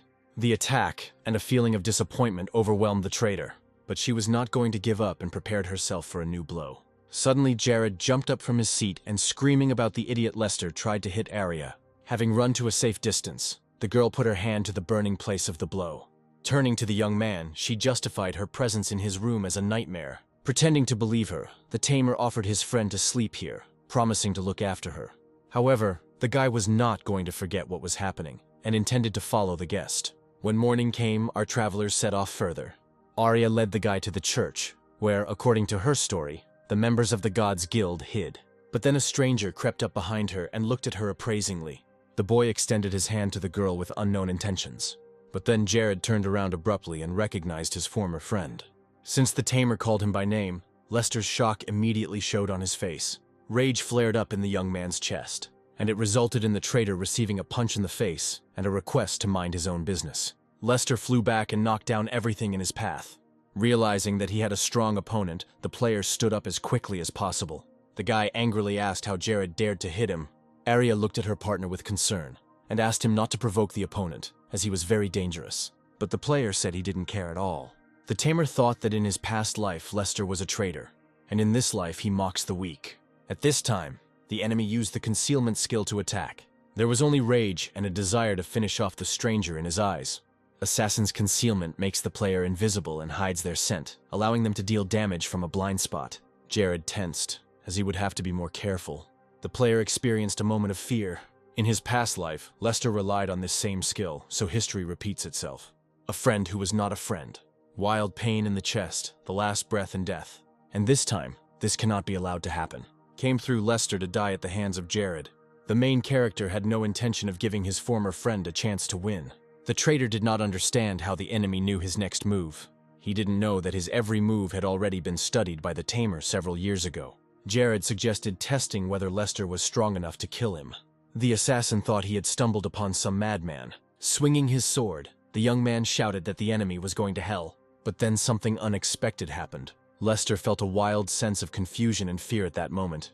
In a moment, both men disappeared. Jared rushed after the kidnapper, not wanting to lose his prey. The pursuit lasted for a couple of dozen minutes. The road led the comrades to the very church where the Guild of Gods was hiding. Understanding her comrade's goals, Arya asked him to be more careful. In response, she saw only a determined look and a bold nod. The girl said that there should always be a backup plan, and then handed Jared a sleeping pill. The guy was surprised and asked where the child got such things. She said that a solo traveler should have the means to get rid of opponents. The young man caught the guild members who suddenly appeared instantly. After suggesting that the men lie down and sleep, the tamer knocked them unconscious. Without thinking twice, the boys changed into soldiers' clothes and, pretending to be casual, headed to the church. A few steps separated them from the entrance. At this time, Lester woke up and tried to figure out where he was. Suddenly he heard laughter, and then the stranger said that the guy had a funny fate. The player, alert, asked what the man wanted from him. But he said that from that moment on, Lester simply kept quiet and complied with all demands. Arya and Jared approached the guards and said that they had come to relieve them. The men believed them and began to give instructions on how to carry out their duties. With a heavy clanking of boots, the deceived guards began to move away. Suddenly a loud voice declared that now was not the time to change. But Arya acted quickly and the stranger was enveloped in a veil of sleeping pills. The men tried to object, but they didn't have a chance. The girl told Jared that the person he was looking for was inside. With a determined look, the guy said that in that case they were coming in. But then something confused him. Declaring that her mission was accomplished, Arya removed her guardian uniform. The next second she ran out and slammed the door behind her. At the exit, she was met by guards who thanked her and handed her a bag of coins. The girl thought rather contentedly that she had forgotten to warn Jared that in this city, deceiving others was a common thing. The guy at this time analyzed and realized that Arya's goal was not to steal the ring, but to force him to come here. Now the tamer was curious about what awaited him. Suddenly, torches on the walls burst into purple flames. Thanks to this, the young man noticed several strangers ahead. One of them confidently declared that he could handle the brat himself. His partner warned that if the boss decided so, then he must have had his reasons. But the strong man said that in 5 minutes he would crush the boy. A confident step towards Jared. And then the enemy prepares to attack and takes out a weapon from behind his back. One swing and a blade flies towards the tamer. He approached the young man with astonishing speed. Jared even had time to admire his opponent's strength. But deciding it was time to join the fight, the player summoned a flock of crows. The birds began to furiously attack the strong man, thereby distracting his attention.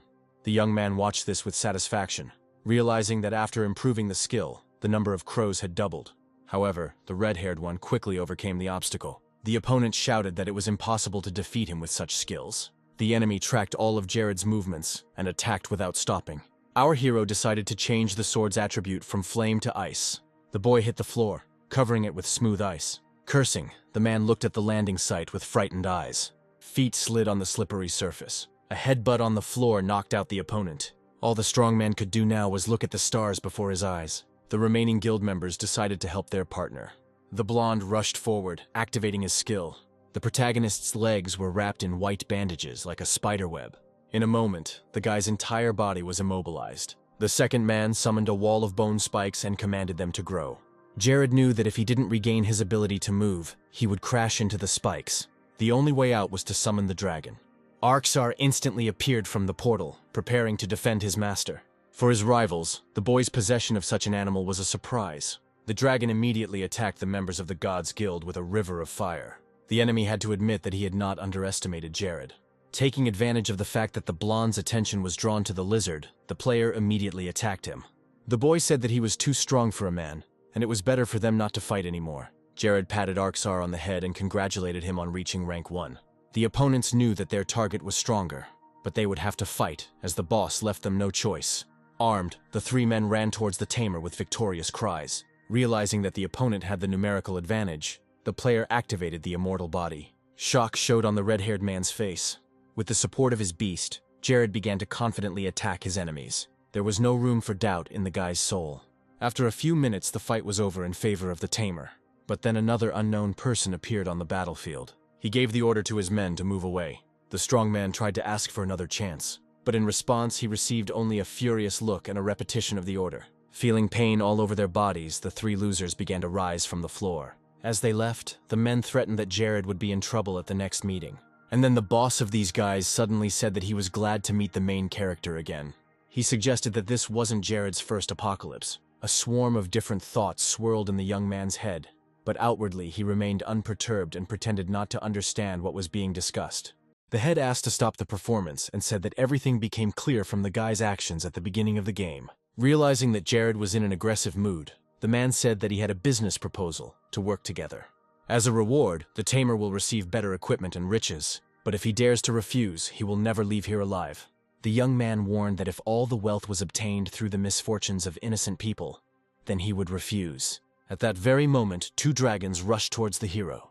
Jared knew he had no more aces up his sleeve, so he decided not to take risks and not to fight blindly. Luckily, the player set the transfer coordinates in the City of Dawn. A few seconds before the attack, the guy activated the teleport.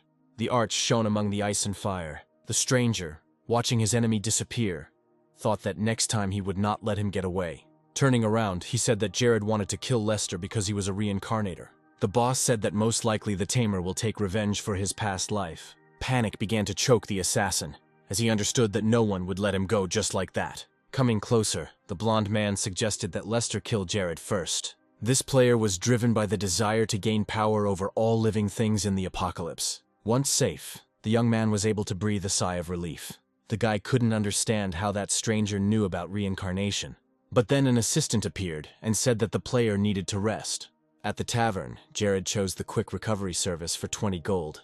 Everyone around him didn't understand where the boy got so much money.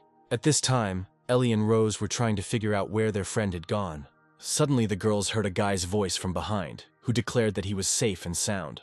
He bitterly admitted to his girlfriend that he was unable to return the ring.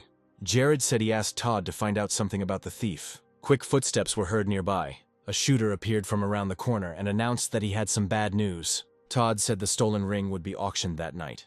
Jared thought that the thief would have to be there too. He decided to kill 2 birds with 1 stone, find better equipment and return the ring. It was unanimously decided to go to auction. The auction host spoke from the stage and promised that incredible things would be presented today. After telling his friends to go to the gym, Jared promised to come back later. The player decided to visit a hidden store with good items. After some time he was there. The saleswoman met him and asked what the client was interested in. The guy gave a code that gave access to things of interest. Hearing him, the girl said that she had opened a hidden menu. The tamer began to look at the goods provided with interest. Even though the price of the potion was high, Jared was now confident that the auction would go smoothly. Having done all his business, the player returned to the auction. The first lot for 100 coins, a sheepskin scroll, did not interest anyone. At that moment, the guy approached Ellie, who said that the ring was not there yet. Seeing that no one was interested in the lot, the presenter suggested moving on. But then Jared remembered that in his past life, the guilds were ready to kill for this scroll, and he raised his hand. Having received the item, the player already understood that with its help, he would gain access to a secret mission.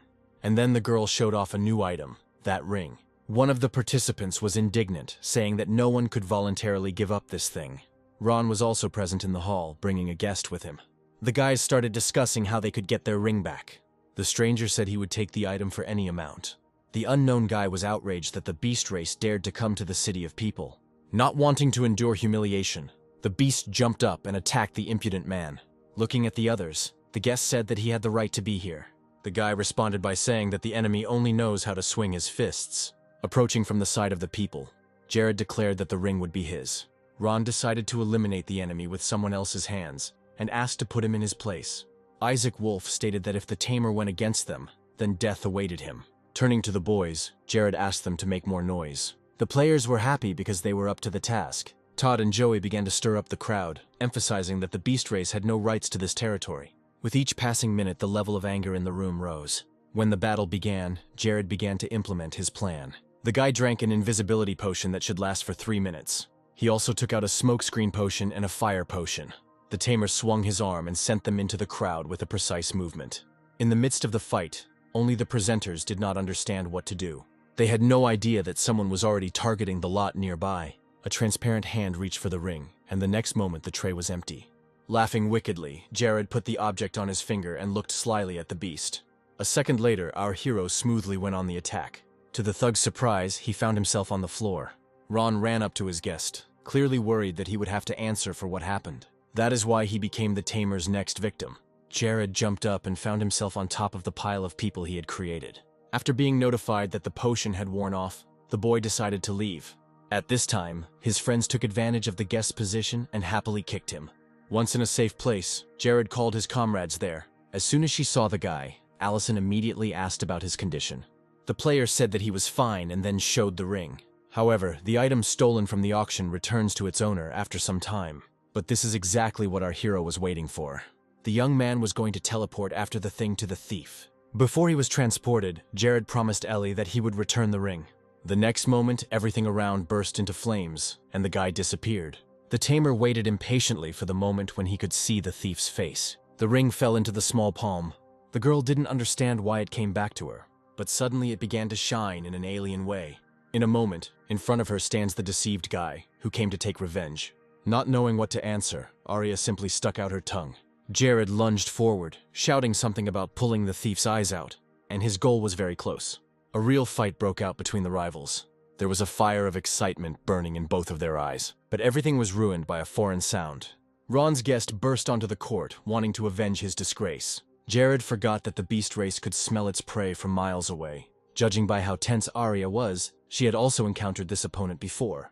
Suddenly, she hung on our hero's arm and began to beg for help. However, the beast was pleased with this and said that he would arrange a common funeral for the couple. The beastman's aura was fearsome.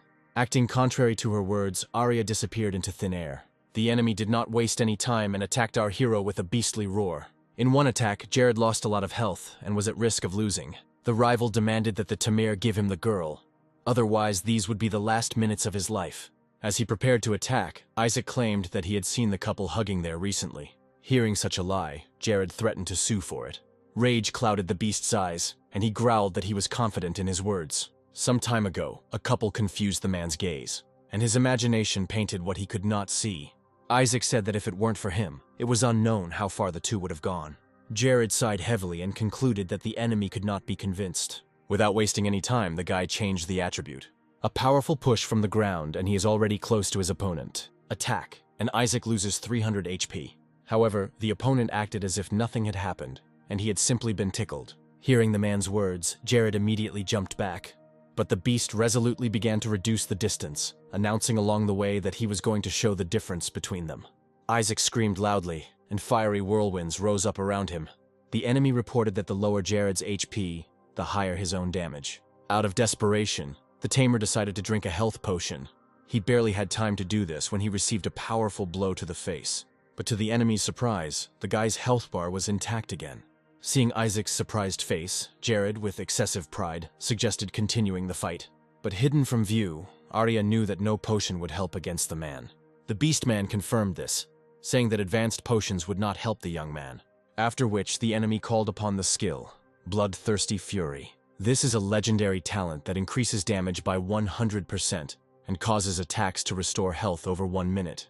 The young man was frightened by the amount of HP that Isaac restored. Jared tried to dodge the attacks and did not have even the slightest opportunity to go on the offensive. He mentally thanked his past self for buying the health potion. The man promised that today the boy would find out what happens to those who stand in the way of the bloody gates. The player came to the conclusion that trying to wear down the enemy was not the best plan. Turning to Isaac, the boy asked if he really considered himself invincible. The tamer, who went on the attack, only caused the man to laugh. However, everything was not so simple. Activating the skill, Jared confidently rushed towards the enemy. Thinking that the boy was about to lose, Isaac raised his weapon to strike. The man assumed that the trainer enjoyed beatings, but the axe in his own shoulder only made the guy smile. The Beastman assumed that the enemy had drunk the wrong potion and gone mad. In response to this, our hero stated that since Isaac likes to suck the blood of his rivals, now he can do it as much as he wants. Seeing him begin to become covered in a fine web of veins, the enemy asked what was going on. No longer expecting an attack, Jared explained that it was a poisonous potion that took away health. He held out a health potion with a sly smile and offered it to his opponent. The man understood that he had been deceived, but he could no longer do anything about it. The beast only hoped that the opponent's HP points were lower, which meant that he would die earlier, but Jared broke him here too. The player activated the immortal body, which gave him an advantage. As if mockingly, the protagonist said that he had a more effective potion than all those that Isaac had. Realizing that he could make a profit, Jared offered to buy the liquid. Not wanting to lose the chance of resurrection, the player agreed to the offer. Bowing down, the boy declared that since they were not friends, the price for the enemy would be 50,000 gold. Realizing that there was no time to bargain, the beast agreed, but warned that he had a couple of thousand less. Easily agreeing to this reduction in price, Jared took the money and handed over the potion. Isaac began to bring the bottle to his mouth with impatience. However, his plan was not destined to come true. Arya's gaze burned with a thirst for revenge on the offender. Realizing that his last chance for salvation was lost, Isaac threatened to kill the girl. But the player's body was already paralyzed by poison, and he could not move. The assassin confidently went on the attack, knowing that nothing would stop her now. Isaac understood that his death was already rushing towards him. Before taking revenge, Arya revealed that she had been waiting for this opportunity for a long time. With the sound of tearing flesh, the dagger entered the beast's chest. Jared understood that since Isaac had a chance to be revived, he would now take revenge. Turning to the girl, the tamer asked why she had returned. Arya closed her eyes and screamed that she was scared because these beastmen had come to the City of Dawn to kill her. Ron watched the couple from afar and quietly envied that there was another beauty next to Jared. But the fact that his patron Isaac died spoiled his mood even more. Sensing that things were getting hot, the man decided to slip away. However, a cry was heard behind him that no one was letting him go. A male voice reminded him that Ron's debt had not disappeared. Activating Golden Speed and taking advantage of the element of surprise, Jared attacked. Keeping the enemy under control, the young man asked why the beastmen had come to the city. Ron said he only knew about their search for the girl and returning the map. The tamer wondered what kind of card could make the beasts come to the human city. Suddenly, Arya said that she received this card after the murder in Extreme Ice City. The girl said that it looked like a divine talent card. According to the conditions, a player can have only one talent. This might be why Arya can't activate this card. But then the guy remembered the words about murder and thought about it. Divine tier cards can be transferred between players, and the way to obtain them is by killing the owner. Ron asked to be released, arguing that he had told everything he knew. But now, because of the knowledge he had gained, Jared couldn't let him go. Blood splattered in all directions. The game informed that Ron had no chance of resurrection. Suddenly, Arya asked if her tamer was afraid, to which the guy said that as long as the Bloody Gates considered them accomplices, it was not in her interest to get rid of him. Jared offered a deal. Arya gives him the ring and the map, and he forgets everything that happened between them. Pretending to agree, the girl handed him the items. Leaning towards him, the assassin asked if the player wanted to return the ring because it was important, or because of that sorceress. Without waiting for an answer, Arya told the guy to take the thing. However, the map still remained in her deft hands. Turning away, Jared asked his partner not to tell anyone about the map. In response, the girl asked him to get out of the city as quickly as possible for his own safety. The guy smiled and said that this stupid big guy wouldn't be able to defeat him. At this time, the Hunters Guild also managed to win the battle. But one enemy survived and screaming tried to kill Allison. One warning cry and a weapon flies towards the beast. Our hero couldn't allow his girlfriend to get hurt. In an instant, the last enemy is defeated. Seeing the leader, the girls immediately ran up to him and began to check his condition. Wanting to please Ellie, Jared immediately told her about the ring. Once the initial curiosity was satisfied, the tamer said they needed to raise their level. He knew that once the secret of the divine talent cards was revealed, he and Allison would be in danger. After some time, all the guys were able to reach level 50 and gained access to profession promotion. Now their guild's goal was to surpass the maximum level. The guy thought that he needed to quickly improve his skills, since his current strength was not enough to protect himself. One swing and the next player flies away. To begin the second test, you need to get 20,000 points. But no one has been able to do this yet. The examiner invited the next person who wanted to come to her. The woman looked at the crowd questioningly. Jared stepped forward and couldn't stand by. The opponent focused the player's attention on the little one above. The game informed that to pass the test, the tamer must score at least 20,000 points in 10 minutes. The flying thing turned out to be a scoring robot. After listening to the instructions, the young man used Golden Speed. After tracking the player's trajectory, the examiner hit where she thought he would appear. Jared said he wasn't that predictable and decided to go on the attack. He directed Chain Lightning towards the woman. Effectively hitting and dodging the attack gave the guy 2,000 points. Spectators could not believe that the young man received so many points at the start. Not wanting to let her opponent pass so easily, the examiner attacked him with the Void Hammer. The hit its target, costing Jared 2,000 points he had earned. The members of the God Hunter Guild were very worried about their leader, but they continued to believe in him. Allison knew from experience that her friend could always do what others couldn't. At this time, the young man stood up and tried to come up with a new plan. He shouted that the woman would never be able to hit him again. In his past life, because of the Void Hammer, Jared challenged the officer 200 times but never passed the test. But the guy wasn't worried about it, since he had gained combat experience. The young man decided to use the opportunity of his profession, sharing vision with summoned beasts. Jared's attacks now became more confident. He, seeing everything from the side, left the line of attack in time. The woman could not understand how the subject predicted her blow. While the officer was amazed at the player's dexterity, he was collecting points to pass the test. The young man hoped that in this way he would be able to finish everything quickly. All this time, a raven was flying over the arena and passing the picture to the owner. At this point, the examiner realized that the successful fight was related to the birds. Enraged by this trick, she attacked again. However, this time the target was not only the main character. Jared realized this too, and in the raven's eye, a hammer with a pink paw was already reflected. The next moment, the bird, which did not have time to fly away, flew down from the impact. The player realized that he could no longer rely on dodging to gain points, so something more effective was needed.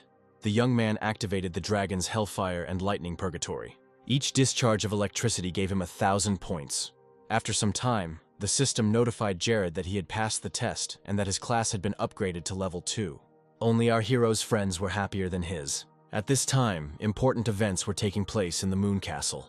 The young man shouted that he felt stronger, and the man standing next to him was glad about this, because now he felt that he could finish off Jared. Troy informed Lester that several other people would be traveling with him. As if on command, a small group entered the hall. The chief said that he had given his men the best equipment, and then announced that Lester would be the commander of the operation. A purple and white scroll appeared in front of the guy. Troy promised that the item would help in a difficult situation. However, it could only be used once. Leaving the boss, Lester gave his group the command to set out. As he watched his subordinates leave, the man said that now Jared would greatly regret not obeying him. At this time in the City of Dawn, the God Hunters Guild was happily discussing the passing of the Tamer's test. The guy promised that he would take everyone to training tomorrow to pass the exam. Todd approached his friend and asked him to demonstrate his new skills, but the young man promised to do it in the dungeon. New abilities are demonic substitution, removes the control effect and leaves a demon doll in the owner's place. Suddenly footsteps were heard ahead. Raising their heads, the boys saw Jared's main enemy, Lester. The player assumed that his former friend had become bored and had come here to die. Enraged, the enemy declared that this time he would not let the Tamer escape. He ordered the group to block Jared's partners and promised to take him on himself. People from the Gods Guild began to choose opponents for themselves as a pair. Joey was amused by the situation and prepared for battle. A moment later, the first opponents were already engaged in battle. The enemy was impressed by the speed with which the swordsman attacked him. To protect himself, the man released the fabric upwards and, clinging to the roof, moved onto it. The next stranger stepped forward, declaring that it was his turn. He dropped sharply to the ground, choosing his target. Unfortunately for Rose, the man attacked her. All her comrades rushed to her, wanting to save her, but the girl could only scream helplessly. Jared wanted to follow everyone, but he realized he couldn't move. He was trapped in shadow slavery, which made him unable to move for 10 seconds. Lester, not wanting to waste time, immediately attacked the guy from behind. Before he thrust the sword, he mockingly asked how Jared would resist him now. He swings his arm and the weapon moves towards the handler. And then our hero had to use a new skill. Finding himself behind, the Tamer decided to attack. Chain lightning hurt Lester. However, thanks to his equipment, he remained unharmed. Bouncing away from Jared, the guy said that because of this armor, he couldn't be hurt. And then the villain took out his daggers and used Star Purgatory. Realizing that he would not be able to defend himself, the Tamer summoned Arxar. Jared thanked his pet, saying that things would have been tough without him. The Tamer ordered the dragon to attack the enemy with Stormwing. The beast immediately went on the attack, sensing its owner's anger. Lester had to take the full brunt of the blow as he was unable to dodge it. Jared said that his beast evolves with him, and with just one piece of equipment the enemy won't survive the fight. Arxar's claws approached the boy's body. A moment later he found himself trapped in the monster's paw and unable to move. Lester was angry at Troy for not warning him that the Tamer had passed the second rank test. And then the young man remembered about the scroll. He realized that this was his last chance to win. Lester reached into the inventory and found the item he needed. Having taken it out, the guy became bolder and suggested that Jared show all his strength. After activating the scroll, a portal appeared on the square, from which a dragon's head immediately emerged. The monster immediately sank its teeth into Arxar's side. With a loud roar, he threw the beast high into the air. Jared's pet, pierced by fangs, ran into a wall and destroyed it. Lester was glad of such support, because now the second-level dragon was no longer a hindrance to him. And while the Tamer was trying to get through to Arxar, Lester was approaching him with bad intentions. At this time, the guys tried to somehow help the captured Rosie. Allison took out her staff and activated the hail. The opposing team left the skeleton to deal with this. The man held out the bone block in front of him, which protected the gods. It looked like the spines of a hedgehog, which were made up of bones. But Todd didn't like the aggressive behavior towards his miss. The guy decided to protect his mistress. The archer's shot shattered the shield, depriving the enemies of their advantage. And for Rose, this became a chance to escape. While the magician holding her was distracted, she broke free and ran to her own people. Not wanting to let his victim go, the man sent Spring Darkness after her. However, Allison also had the ability to put up shields. Turning to Joey, the girl realized that he was okay, but then a lot of bandages flew in his direction. It felt like the player was being enveloped in a cocoon. The guy was not afraid of this and confidently cut through all the fabric with his sword. And after that, he attacked the overconfident opponent. After a while, Joey turned around and walked away. The young man informed the uncomprehending enemy that the swords on his belt were not for decoration. Having settled accounts with one, the Hunters Guild still had 3 opponents left. But then the magician said that their plan had already been completed, so the guys shouldn't rejoice. Suddenly, the earth began to shake. The city was filled with the menacing roar of a dragon. And then the partners realized that all this time they had been distracted from what was happening to Jared.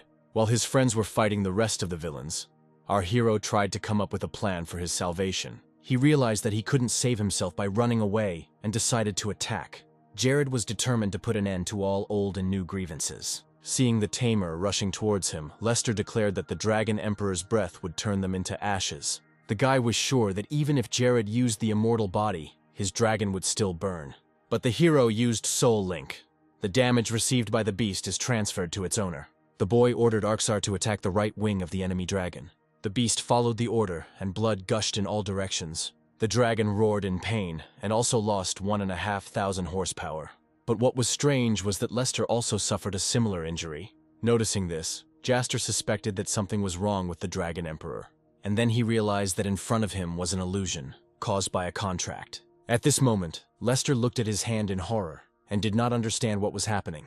The hero felt that the effect of the immortal body had ceased and descended to the ground. He informed his enemy that there would be side effects for using the scroll. Lester shouted that things couldn't end this way. Feeling desperate, the former friend declared that even if he died, he would drag Jared to the grave with him. And then the assassin announced that he was giving all his strength to the dragon. He intended to destroy the tamer and the entire city. People nearby ran away in terror. Jared said that in this life, Lester is an even bigger piece of shit than in the last. In response, the villain laughed and said that he would kill the tamer again today. The player thought that the assassin had completely lost his mind. The dragon swung its paw and sent the player flying upward. At that moment, Jared saw the scroll and the paws, and knew that it had to be destroyed. The guy ordered Arksar to cover him. At that moment, he prepared his weapon and jumped towards the object. There was a loud and unpleasant sound. At that moment, Lester began to disappear, but still shouted that he could not lose. But the joy of victory was overshadowed by Jared's pet. The guild members who had managed to find the leader looked at him with concern. The guy swore that he would definitely find a way to save Arksar. The hatred for Troy in Jared's soul grew even more. He promised himself that he would make the villain pay for everything he had done. The next day, the tamer ran as fast as he could through the forest. He knew where to get a potion that would heal any wound. Arksar is in a state of weakness, which prevents him from being summoned to participate in combat. Only Leia could do it, a girl who possessed valuable knowledge and opportunities. Jared had already approached her in his past life. Once he got all the ingredients, the NPC made the potion. And when the guy was on the verge of death, she got him drunk. Turning around, the girl asked in surprise if he was looking for her. Jared demanded the diary with the ingredients for the potion, which shocked the healer even more, since she had not told anyone about it. Quickly coming to her senses, Leia tried to tell about the diary. But she was interrupted by a young man who said that he knew everything about the 3 ingredients and how to make the potion. The blonde asked how the guest knew what she wanted to say, but in response, she received only a wave of the hand and a retreating back. The first ingredient to mine was the essence of life in the demon's head. Leia said it would take half a month to get all of this, but he promised to arrive in a couple of minutes. Allison watched what was happening from afar. Looking sadly after her friend, she mentally decided to get the rest of the ingredients. After some time, Jared reached the tower. Pushing aside everyone who wanted to get inside, the player ran to the door. Showing impatience, the guy began to demand to be let inside. The entrance opened and the knight was inside again, a weakening blow to the leg. Jared said he didn't have time and demanded to be shown the passage to the next floor. The monster roared as he recognized the brat who had gotten in his way. The young man decided to use another new skill, and to distract attention, he activated Replacement. This time, Jared used Soul Search. Soul Search summons a demon that knows the enemy's weaknesses. Pictures began to dance before the player's eyes. What the hero saw surprised him a little, but then the game broke the Soul Search, as it went beyond the limits of what was permitted. Jared didn't understand how the monster got memories from the real world. Thanks to the demon, the enemy lost consciousness and stopped interfering. Going further, the young man saw 2 portals, which is quite unusual. The passage to the next floor was blue, so Jared decided to enter the red one and check out what was there. As soon as the guy entered, the stranger received a notification about a break-in on the 30th floor. This brought a satisfied smile to the man's face. he started exchanging data. This was done in order to move to the NPC and personally fight with the main character. The game notified the player that they had reached the 30th floor. The young man was surprised by where the portal led him. This saved a lot of time since the essence was found here, but the plan to quickly pass the test was ruined. A purple portal began to appear in front of the hero. The system reported that the enemy on this floor is a level 60 fallen angel seraphim. The enemy immediately began to prepare for an attack. Angels said that if a player dared to challenge the 30th floor, then absolute pressure awaited him. The fight began abruptly. The guy was surprised that Seraphim used this from the very beginning. All this time, Kevin was lost nearby. He was unconscious, but woke up when he was hit in the face with a stone. Not understanding what was happening, he sat up and cleared his throat. He remembered that he was on the 8th floor, but what was he doing here then? He glanced to the side and saw Jared. This made me wonder again what was going on here. He thought that what was happening looked like suicide. At that moment, the hero, who had come under attack, was trying to understand where so many bones came from. The game revealed that the bones were skeletons from the time when Seraphim massacred the city of Dawn. And then a brilliant idea came to Jared's head. This was the chance. Upon touching the ground, the player used Ellie's skill. He told the dead that they could avenge themselves.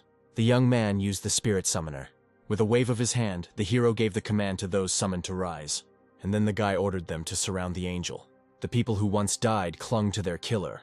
Jared took advantage of this and headed towards the essence. The woman realized the player's plan and shouted that she would not allow him to get the substance. Seraphim raised her hand and lightning flashed around her. She summoned the Thunder Realm, a storm that lasts 10 minutes and deals damage to all enemies every 3 seconds. Each blow destroyed one dead person. As soon as they ended, the angel decided to move on to Jared. The woman pointed her palm in his direction. The guy saw what happened to the skeletons and froze in fear. At that moment, a purple beam captured him. Having caught up with the enemy, Seraphim raised her sword over him to finish him off completely, but the hole in the stomach prevented this from happening. Jared's savior turned out to be Kevin. The system roared that damage had been done to the carrier, so consciousness would be turned off. Having been transported to the tower, the man thought that he would soon meet the young man again. After the angels disappeared, the clouds in the sky began to disappear. After receiving the essence, Jared asked Kevin what he was doing there. Without waiting for an answer, the tamer thanked his friend for saving his life. At this time, the man broke his mistakes in battle. He asked the elf Apocalypse to recreate all the scenes of the battle. During the fight, the stranger liked everything. The ending, the blade pierces the NPC's chest. However, something interested the man. An unknown guy carried the second player onto the battlefield, and the observer saw this man's face for the first time. All this time, Todd was nervously walking around the entrance to the tower and waiting for the leader. And then he heard footsteps coming from the entrance. These were the guys who were talking about Ellie. But then an archer intervened in their conversation and reported the disappearance of the girl. Jared asked the boy to remember whether or not the magician's behavior was strange before he disappeared. He remembered that last night the miss had stood in front of the statue with her eyes closed. And the tamer reported that it was a prayer quest. Prayer is a task in the game. To complete it, you need to pray for 3 hours. The reward for the quest is Oneros, a dreamstone. But the stone itself is useless and can only be used as decoration. However, if you water it with the spring from Mengling Villa, you can get a dream flower.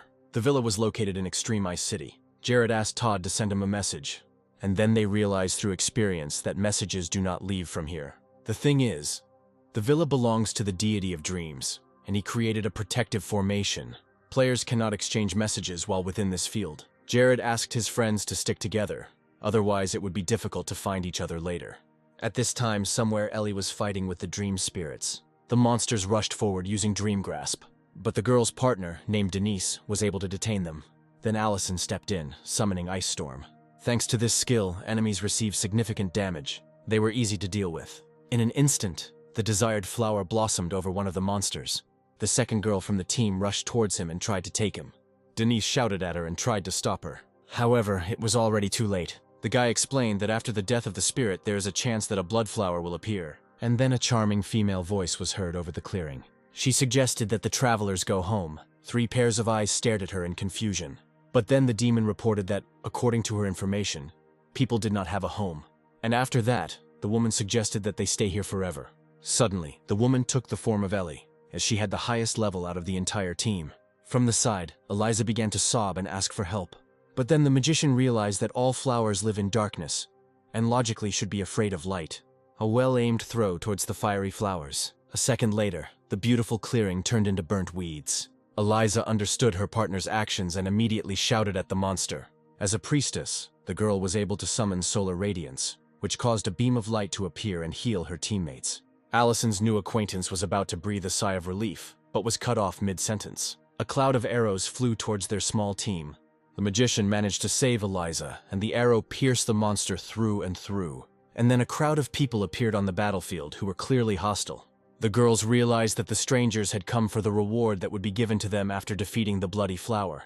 Allison asked the rebellious Eliza to remain silent and just watch the battle. But then new characters appeared, the Bloody Gates Guild. They also did not want to give the monster to anyone, and fell upon those who had arrived earlier like an avalanche. Approaching his partners, Dennis whispered that the beast people liked to intimidate ordinary players. Allison knew that if Isaac recognized her, their group would become a target.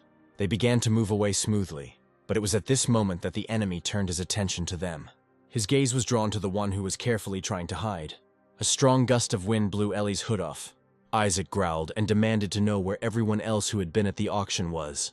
Without waiting for an answer, the man ordered his men to surround the company. Deniz tried to convince his opponents that the girl was with him. However, it was all in vain, and he received a blow to the stomach. The attack was so powerful that the guy fell to the ground. Eliza immediately ran up to him and then, raising her head, asked them to let go. But judging by the weapon in his hand, Isaac had no intention of doing so. A moment later, a man flies towards them, screaming that soon the entire group will go to hell. Wanting to help her partners, the mage activated the spirit summoner. Immediately, spirits appeared on the beast's path, leaving behind the flight of the axe. The former opponents, who were still nearby, decided to save themselves and not put their lives at risk. It was the right choice, as Isaac quickly dealt with the summoned spirits. His next target was Jared's girlfriend. Not wanting to give up so easily, Allison summoned Fireball. However, the man deftly dodged and attacked her in return. The girl was unable to foresee this and took the force of the blow upon herself. At this time, the Hunters Guild came across the fleeing people. When the boys were told that the Bloody Gate was trying to kill a beautiful girl, Jared understood everything. Without a second's delay, the young people ran to help their friend.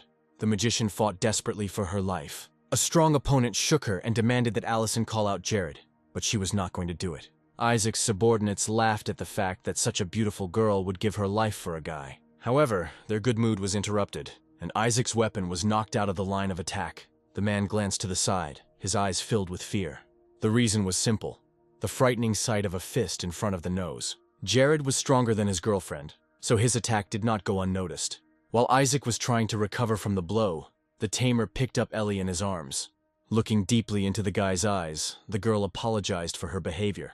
But the conversation between the couple was interrupted by the beast, who laughed vilely. The next moment, he gave the order to his men to capture Jared. The player looked around in fear, trying to calculate his actions. But some movement began in the enemy's rear ranks. It was Kevin and Todd who couldn't let Ellie get hurt. Having made their way to their friends, the boys asked the tamer to take care of her while they fought.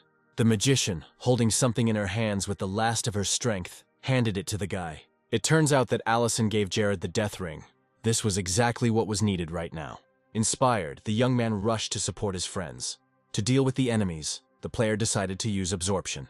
Since the Ring of Death absorbed the power of the killed enemies, there was an increase in attributes of plus 100 points. Seeing that the situation was not in their favor, the Bloody Gate decided to use a bow. But this is what Jared needed to activate the skill. Hell Dragon's Roar. Chance to summon a Hell Dragon that deals damage equal to 400% of the player's strength. In an instant, the entire battlefield was filled with the roar of the beast.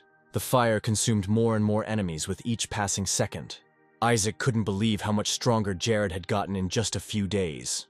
Believing that he was being deceived again, the man went on the attack. However, he miscalculated again. Hopelessness was what could be read in the eyes of the guild leader.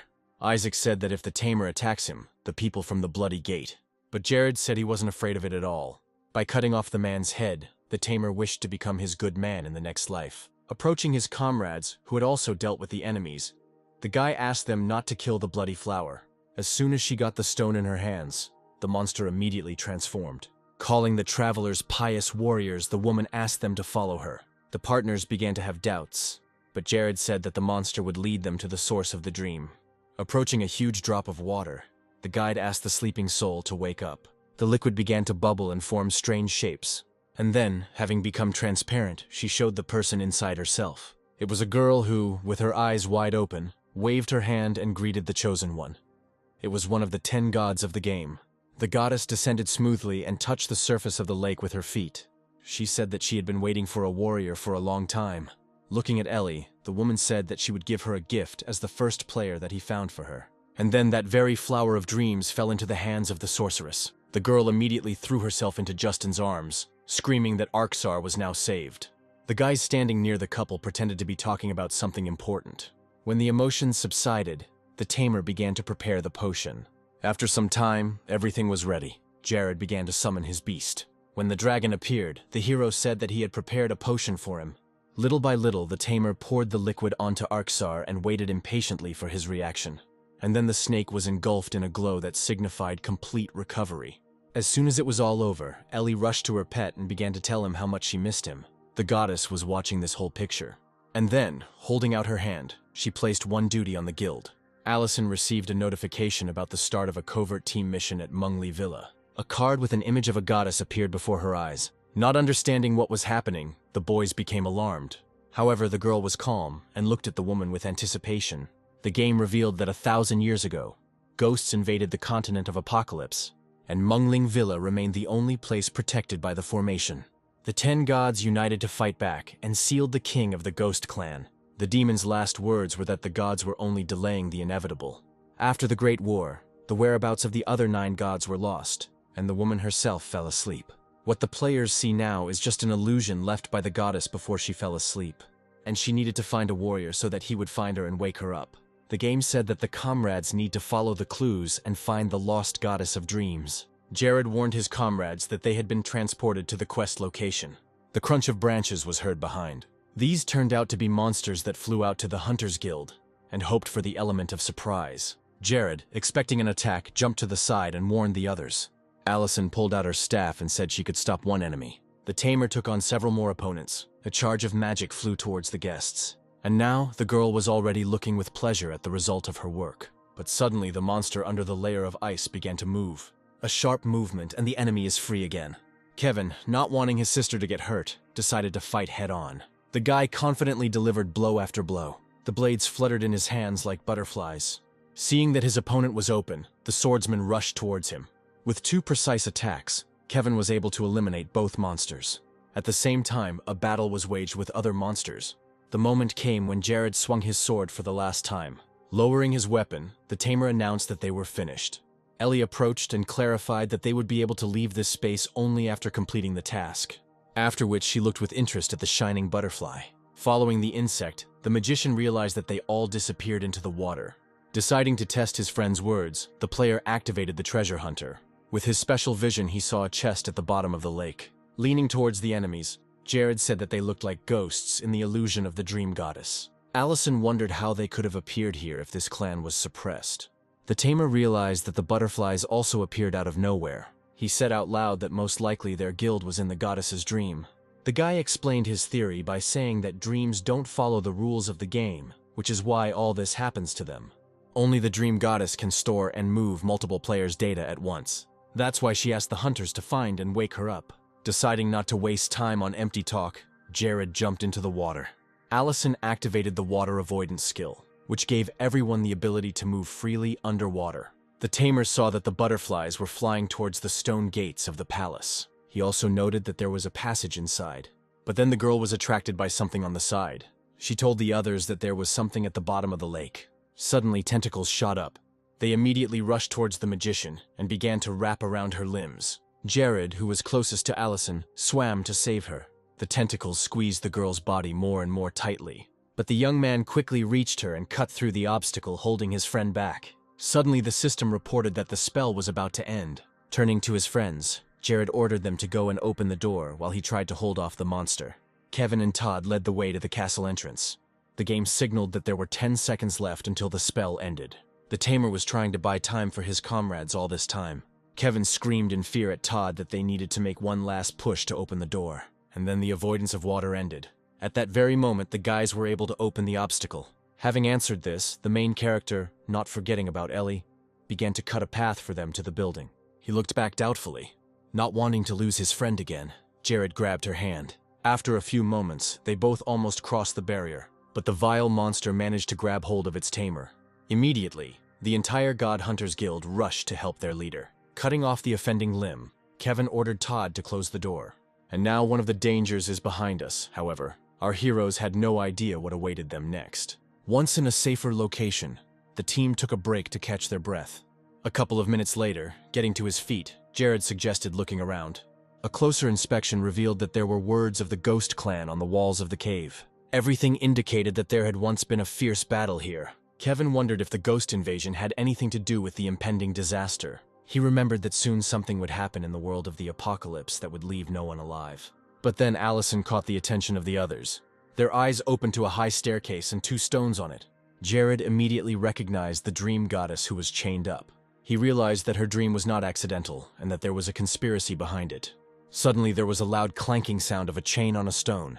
The stranger sitting next to the goddess greeted the guests. Her eyes flashed and she asked if the beetles knew whose territory they were entering. The villainess admitted that she didn't expect them to travel such a long way. Approaching Onera, the stranger asked her with hostility to accept her fate. After grabbing the ghostly butterfly, the woman realized who had brought the players to this place. Leaning towards the goddess's ear, the villainess admitted that she was even glad of this entertainment. And then there was an explosion behind them. All this time, the fighting heroes demanded that the dark-haired one release Onera. All they got in response was unpleasant laughter. The stranger reported that no one leaves her domain alive. The woman backed up her words with her actions, confidently controlling the chains. However, her target was not the boys, but the rock hanging above. And then, with a sharp movement, she directed it at the opponents standing below. Having barely dodged the attack, Ellie and Jared decided to summon the spirits. At one point in the past, the goddess assured the girl that there was more power in her body than she thought. What these two were about to do scared the villainess a little. Meanwhile, Allison had already used her skill and directed the dead towards the target. They tried to leave the block flying from the ceiling without fear, but it was all in vain. The villainess shouted that even Onera couldn't defeat her with this trick. However, Kevin decided to join the fight, and Todd said he shouldn't be written off either. The woman threw chains towards them and promised that she would kill the guys. This weapon locked the soul of everyone it could capture. However, no one knew about this until now. With a crazy laugh, the villainess announced that the boys were now her puppets. And as confirmation of her words, young people began to feel changes in themselves. They became like wild animals. The pleased with herself crazy woman said that she likes to watch people close to each other fight. Still hoping for a miracle, Allison asked her brother what was going on. She shouted to him that she was still the same little Ellie, but her prayer was not heard. And Jared saved her from death again. He met Kevin's attack with confidence. The villainess advised the guy not to bother, saying that his friend was now just a puppet. However, Jared did not want to give up. The force of the blow sent him flying backwards, and only his sword helped him stop. Having freed himself from the obstacle, the enchanted Kevin rushed towards his sister. Our hero tried to leave the guy by reminding him that he was trying to kill his sister. Allison looked at the approaching swordsman with fear. On the other side was Todd, who aimed straight at the girl's heart. With the last of his strength, Jared warned his friend about the danger behind him, but it was already too late. However, one of the risen dead still defended his mistress. The tamer realized that Allison's summoner had improved, and now the undead could protect its master on its own. The villainess laughed and again ordered the guys to kill the couple. She demanded that the players not resist, as their end was predetermined. Jared knew that if they continued fighting, they would only lose strength, and he decided to pull out an ace up his sleeve. The appearance of the dragon could turn the situation in their favor. Having seen the beast, the woman stated that now the tamer would definitely lose. To confirm her words, she sent the chain arrow of fate towards her opponents. The villain said that she would allow the player to watch his comrades betray one by one. The chain managed to catch the dragon and it fell down. The roar of Arxar's fall filled the entire cave. Noticing her friend's worried look, Ellie said that she was fine, but their conversation was interrupted. Leaning towards the guy, the villainess said that his animals and companions would soon become servants of the King of Ghosts. But in response, she received only a sly smile. Suddenly, a dragon roared behind the woman. His roar filled the ears of everyone present, and the next moment he leaned down and grabbed her in his mouth. However, Jared's joy was short-lived, as Kevin and Todd were still chained. The tamer gave the command to Arxar to strengthen the wing, which was immediately done. Allison assumed that the spell should wear off after some time, or the villain was still alive, and then a flower began to grow from a skull that lay nearby. In a moment, the recently destroyed enemy stands before them. Jared was not prepared for their opponent to turn out to be a dream spirit. The villain said that this time she would not leave the boys a chance. The tamer thought that the woman, like other spirits, should be afraid of the light. Wanting to stall for time, Jared asked why their opponent had betrayed Onira. In response, she screamed that she never wanted to hear that name again. The woman said she believed that only she could lead their clan to prosperity. Having calculated their only chance of survival, Jared called the elf and asked what time it was. The girl replied that it was now 6:45 in the morning. Remembering how she dealt with the red flower, Ellie understood her friend's idea. The player reported that the spirit is here, because it is hiding from the sun and daylight. Taking aim, the guy threw the sword towards the villainess. The woman, noticing what the enemy had done, said that it would not harm her. However, this time she was not the target. To the sound of a loud female scream, the weapon crashed into the cave wall, and the first rays of the sun burst inside. They pierced the body of the villain and caused severe pain.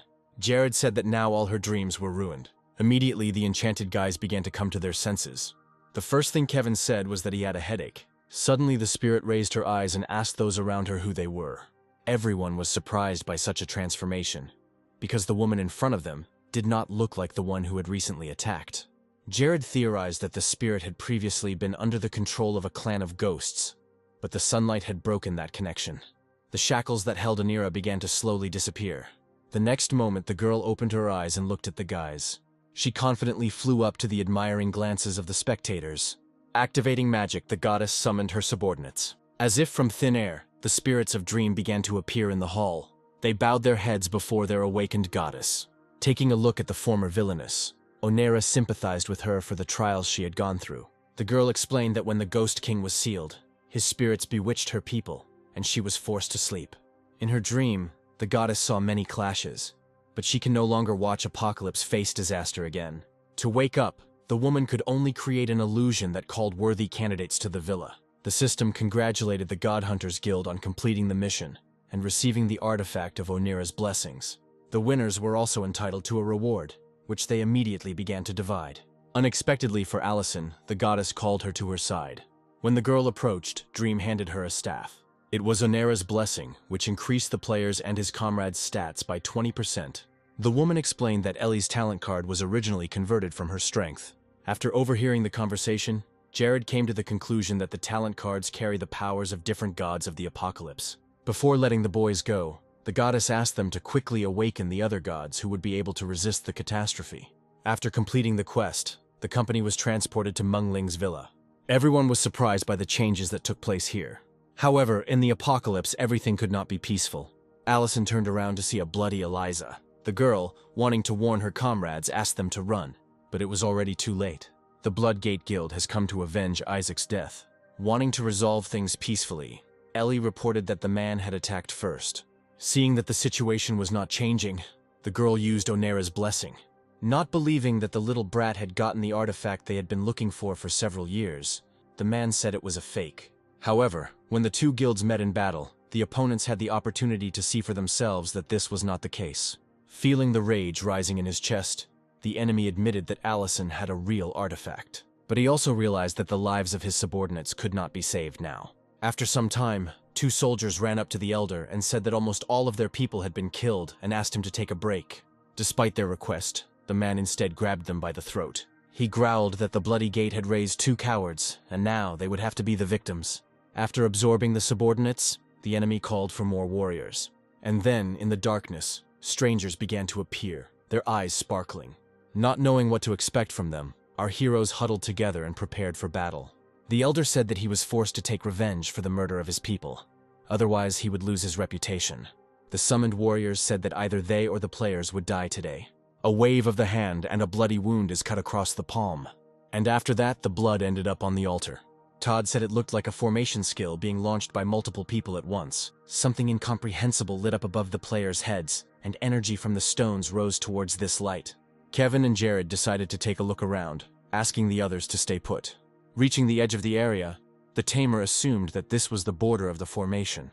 He decided to test the easiest way out, to break the barrier. The young man struck several blows, but they were all in vain. The elder's voice rang out from above the platform, saying that no one could leave the blood sacrifice formation. After these words, Jared hopelessly lowered his sword down. Returning to his friends, the protagonist reported that it would not be possible to destroy the formation by brute force. At this time, outside the formation, the elder gave the order to his subordinates to strengthen the formation. more blood immediately began to flow across the altar. And inside the formation, dead people began to crawl out. They began to slowly surround the boys. But the team was not afraid and immediately rushed into battle, easily defeating the enemies. The elder said that the number of ghosts in the formation would only increase. Jared realized that the power of the formation was that it absorbed the spirit and time of the enemy. Suddenly, a woman jumped out from behind him. The ghost grabbed the guy by the neck and pressed himself against his body. Leaning close to his ear, his rival invited him to stay with her in the formation, trying to pry the ghost's limbs away from himself. Jared said he wanted nothing to do with her. At this time, the rest of the players were engaged in an intense battle. Kevin shouted that they needed to find a way to destroy the formation. He understood that they would only be able to get out when the sign outside was destroyed, and they should try to break out, at least one person. Meanwhile, new ghosts were approaching. The guy realized that their attacks on the formation were too scattered. And if all forces are concentrated in one point, they will be able to punch a hole in the dome. Not far away, next to Mungling's villa, Arya was walking. She had expected that by arriving here she would receive a reward for the Bloodflower monster, but someone had beaten her to it. But then she was distracted from her deep thoughts by a pillar that had grown nearby. She decided to find out for herself what was happening and transported herself to the scene. Finding herself on the battlefield, the girl was surprised by the number of corpses of the Bloody Gate. And then, looking closely, the thief saw the guild elder and realized that she had seen the formation being activated. The last time the Bloodgate used it was when they attacked Ice City and killed the leader of the Beastman clan. Suddenly, cracks appeared on the dome, and Arya's gaze shifted there. Inside, she noticed an old acquaintance and decided that they could work together to destroy the rival guild. To destroy the formation, it was enough to kill one of the old men who supported it. Having decided on her actions, the girl began to act. Having chosen a target, Arya jumped towards the man. A moment later, there is a deep cut on the warrior's chest. The wound proved fatal, and before the elder's eyes, his man died. Pleased with herself, Arya thought that she had helped Jared, and now everything depended only on him. At this time, the ghosts inside the formation began to lose strength. Feeling that the stone grip was no longer on him, the boy began to act. Having intercepted the woman, he sent her away from himself. And she, having hit the ground, began to disappear. Jared saw that the formation was broken, and told his friends that it was time to fight back. But then the formation began to crack, signaling that it was about to collapse. The boys began to quickly look for ways to escape from captivity. Todd and Ellie grabbed Eliza, who was moving with difficulty, and dragged her towards the exit. Standing on the other side of the rift, Jared reached out to his friend to help her cross it, and behind them, everything gradually collapsed. Grabbing Allison's hand for support, the handler pulled her toward him. Todd, seeing how the girls were being helped, called his friends evil people who didn't think about him. Realizing that the formation had not saved him from his opponents, the elder became angry. He promised that no one would leave the dome alive today. The villain shouted that even if he died today, the others would die with him and attacked. After some time, the smoke from the impact began to clear, and the man saw that his rivals were still alive. Looking at his grandfather with anger, Jared said that they would not die just like that. Arya, who had been observing the situation all this time, decided to help and threw the flying magic thread to the tamer. Accepting the help with gratitude, he grabbed the rope. The girl, having made sure that everything was ready, jerked her weapon upward. Once outside, Jared promised the old man that today he would pay for all his misdeeds. And a battle immediately began between them, from which only one winner was to emerge. The elder felt that his body was unable to move quickly due to the large loss of blood. Thanks to this, Jared got close to the old man and pierced him with his sword. When the battle died down, the guy approached Arya and thanked her for her help. The girl said with a smile that it was nonsense and handed her comrades a health potion for Eliza. Allison took the potion and thanked her new acquaintance, saying that now the past grievances between them were forgotten. Arya admitted that she returned to Ice City because the enemies least expected to see her right under their noses. But then the girl advised the tamer to be more careful, as he had become a thorn in Troy's side. It turns out that the Murder Association is offering 1 million gold coins for Jared's head. Arya said that Troy would most likely try to seize power in Ice City. Noticing Ellie's worried look, Jared promised that he would not let Troy ruin the lives of innocent residents of the city. A few hours later, the company arrived in the city, where Eliza began to give them a tour. But one thing was unusual. All the residents were discussing their victory over the Bloody Gate, and looking askance without embarrassment. Allison whispered that she didn't understand how they knew all this. Jared admitted that he sent Todd ahead, who told them what happened. The girl admired the guy's intelligence, because thanks to it they freely entered the city and no problems arose. Looking back, the tamer thought that here everyone was judged only by strength. To strengthen his position, Jared decided to expand the guild. They were met by a woman at the Guild Management Association. She pestered the tamer and said that she could offer him all kinds of services. However, he was not the only one who heard this, not wanting a conflict to flare up here. The guy said that he didn't need anything, just to raise the guild's rating. The employee reported that in accordance with the current contribution, the guild level has been raised to 5th. With the number of possible members increasing to 30, Jared decided to look for new strong players. He took to the city stage, promising to build a better place in Ice City without threats or intimidation. A stranger from the crowd reported that their guild had protected him at Meng Ling's villa. It was these words that gave rise to applications for membership. And while everyone was fighting for the opportunity to join the guild, a man was watching them, who was unhappy with what was happening. That same day, Jared gathered all the new guild members in the tavern. The combined strength of their guild became the first in the Ice City. This is what people celebrated, and every toast was for their leader. But then the tamer's fun was interrupted by Todd, who appeared in the doorway. When the guy went out to see his friend, he learned that something strange was happening in the city. The archer tried to buy a health potion, but was refused, as everything was already sold out. The seller promised that new products would appear in a week. The main character decided that someone did not want a comfortable life in the city that he declared his own. The ill-wisher also has enough money to empty all the shops, and the guild will have to find out who is behind this. After some time, the player gathered his subordinates and reported that the stores were updating their assortment that night. The guy distributed his men among the shops, so that they would track the enemy. Suddenly, the young man heard a familiar voice from the side. He told Ellie and the guys to follow the original plan, and he would go see what was going on. Those Arya was chasing had bombs in their hands, which the rival used to make her stop running after him. The use of such a weapon came as a complete surprise to the girl. The bombers ignored the cries of city residents about the illegality of using bombs. At this time, Jared managed to pick up Arya in his arms and save her from another projectile. When the danger was eliminated, the guy asked the thief who she was chasing. The girl admitted that she noticed how the two bought everything and left nothing for her. Jared said it wasn't surprising since they got in from outside. Deciding not to let the disturbers of the peace escape, the boys jumped up from the ground and ran after them. The enemies realized that they were being caught up with, so they decided to blow up their pursuers. A clever turn of events, and the bombs are already flying towards Jared and Arya. However, a newcomer came to the guy's aid, wanting to protect his leader. He put up a shield, which bounced the enemy's projectile back at them. And this played into the hands of our heroes. The enemy was defeated by his own weapons. The dust and smoke from the attack began to clear. Everyone looked around with concern, expressing their readiness to help the victims. Jared, approaching the defeated opponents, said that they were trying to buy up all the goods in the city. Bending over the dead man, the hero took out a familiar symbol. It was a medallion that revealed the pest's affiliation with the Divine Guild. Approaching Ellie, Jared said that he was going to go to the Moon City and find out about Troy's plans. Hearing the couple's conversation, Arya ran up to them and said that she would also go with the tamer. The girl said that she had to take revenge on the villain for the mischief he had done in the Ice City. Sometime later, the boys reached the Moon Castle. At the entrance, security blocked their passage and asked them what they were doing there.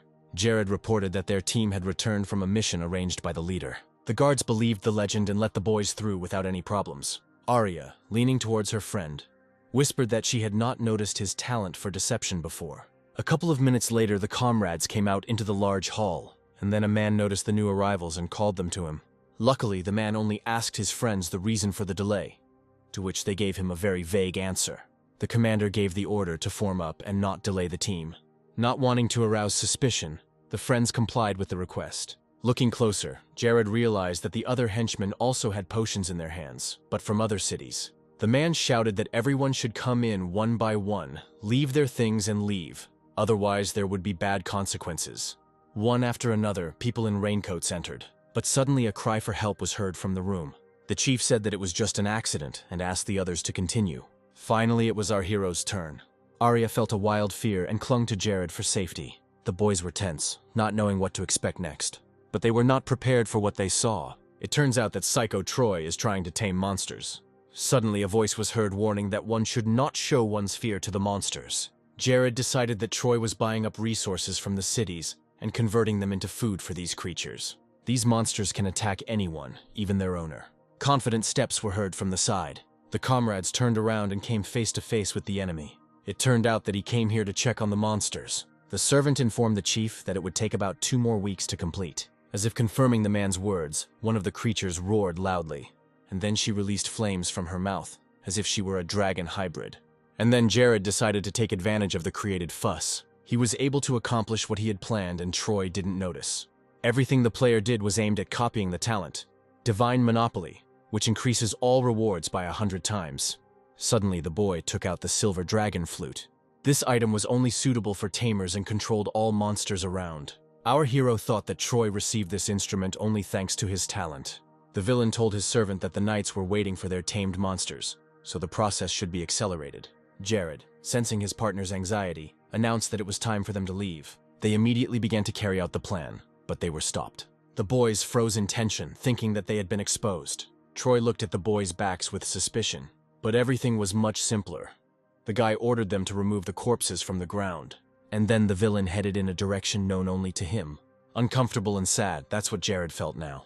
He and Arya still had to drag Troy's servants out into the street, and then they hurried back to the Ice City. Feeling like he needed some time alone, Jared headed to the roof of the tavern, where Ellie found him.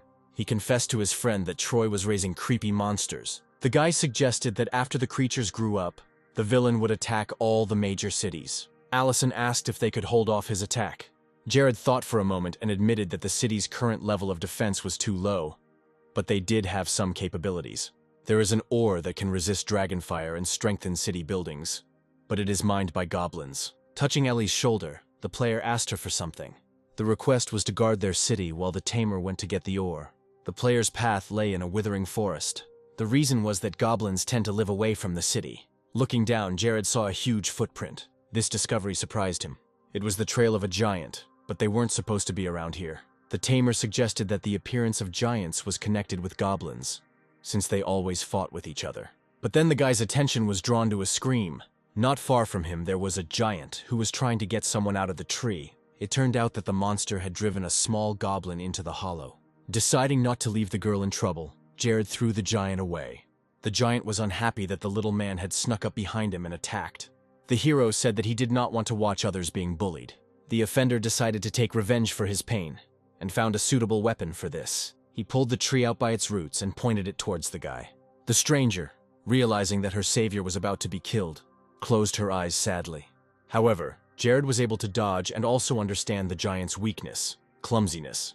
Unexpectedly for the enemy, his opponent disappeared from sight, to also suddenly appear behind and carry out an attack. One blow and the giant is defeated. Thanks to Troy's talent, the player's level was raised to 60 much faster. And then Jared remembered for whom he entered the battle. He carefully approached the stranger and looked at her with interest. The hero extended his hand to her and informed her that it was now safe here. The little girl, with doubt, nevertheless trusted her savior. She placed her hand in Jared's and squeezed it tightly. Suddenly, tears began to flow from her eyes, and she began to fervently thank the guy for his help.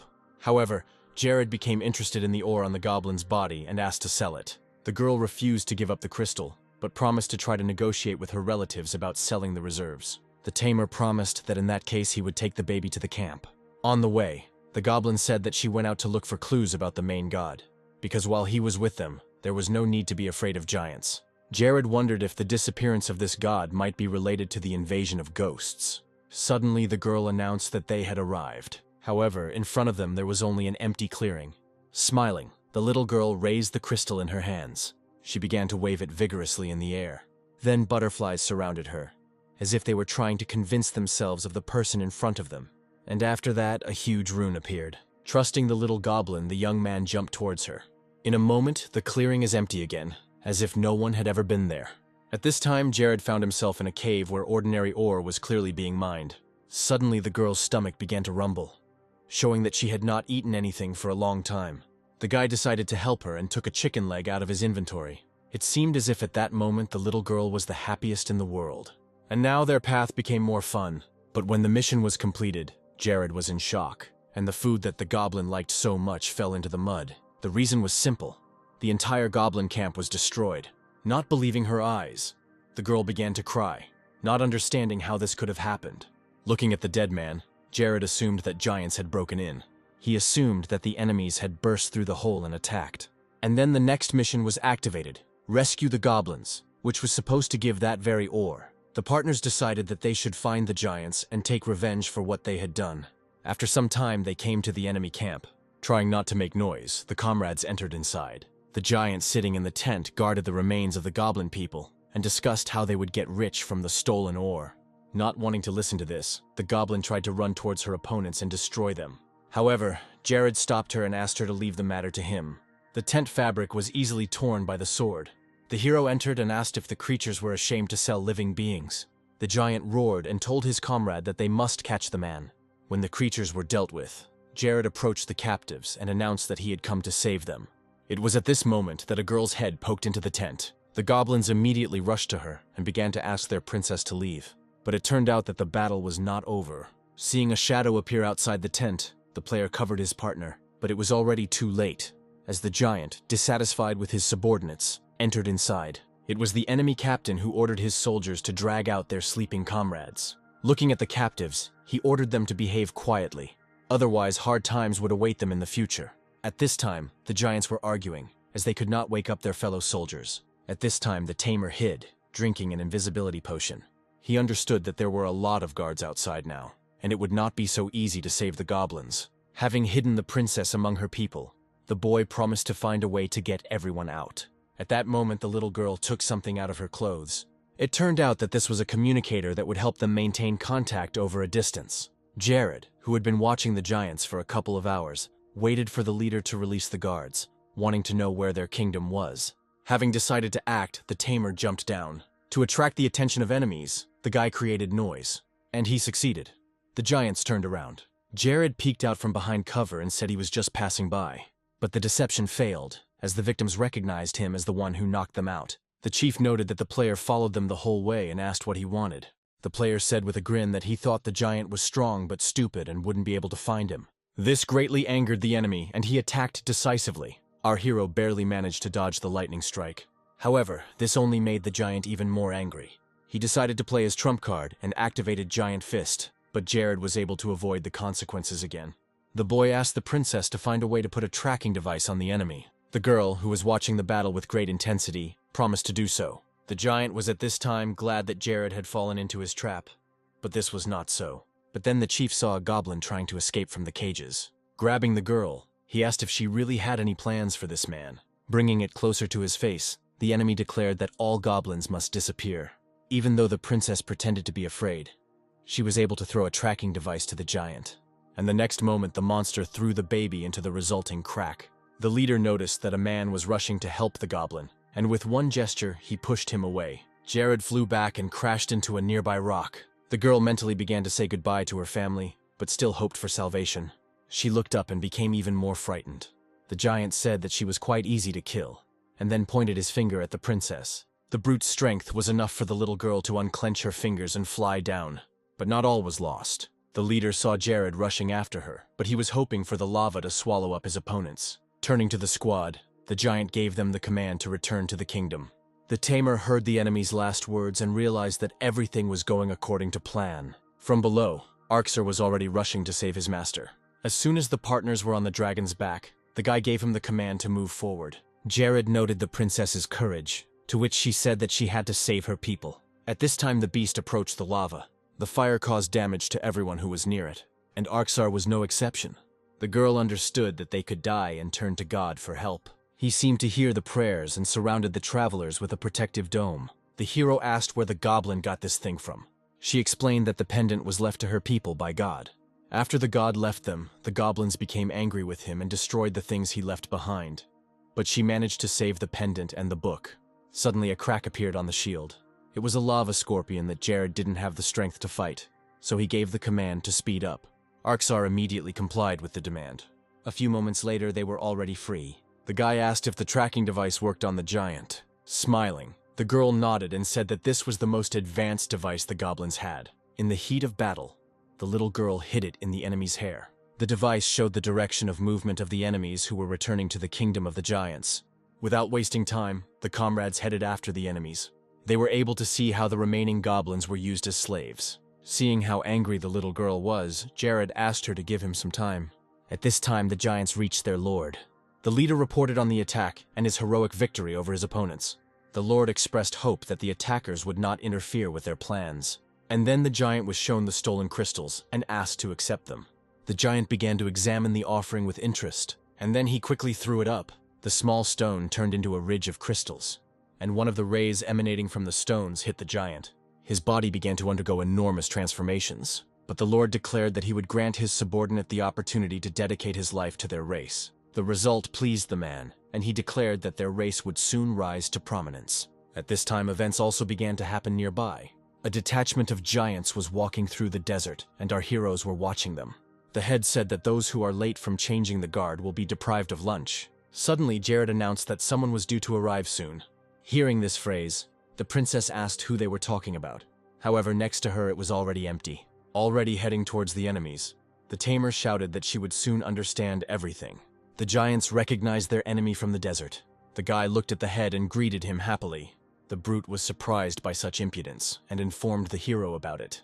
The player said that he came to thank the giant personally. He explained that if it weren't for the giant, he wouldn't have been able to find out the way here. These words angered the giant, and he immediately rushed into battle. Jared's crows flew towards the giant. They obediently protected their master. The guy put his hand forward, and the birds flew at the enemy like arrows. The chief began to come up with a defense plan, but nothing better came to his mind than to hit him with his fist. Jared reported that the soft sand would absorb some of the enemy's strength, and then there was an explosion, and the giant flew back. He landed in a crowd of his subordinates and knocked them down.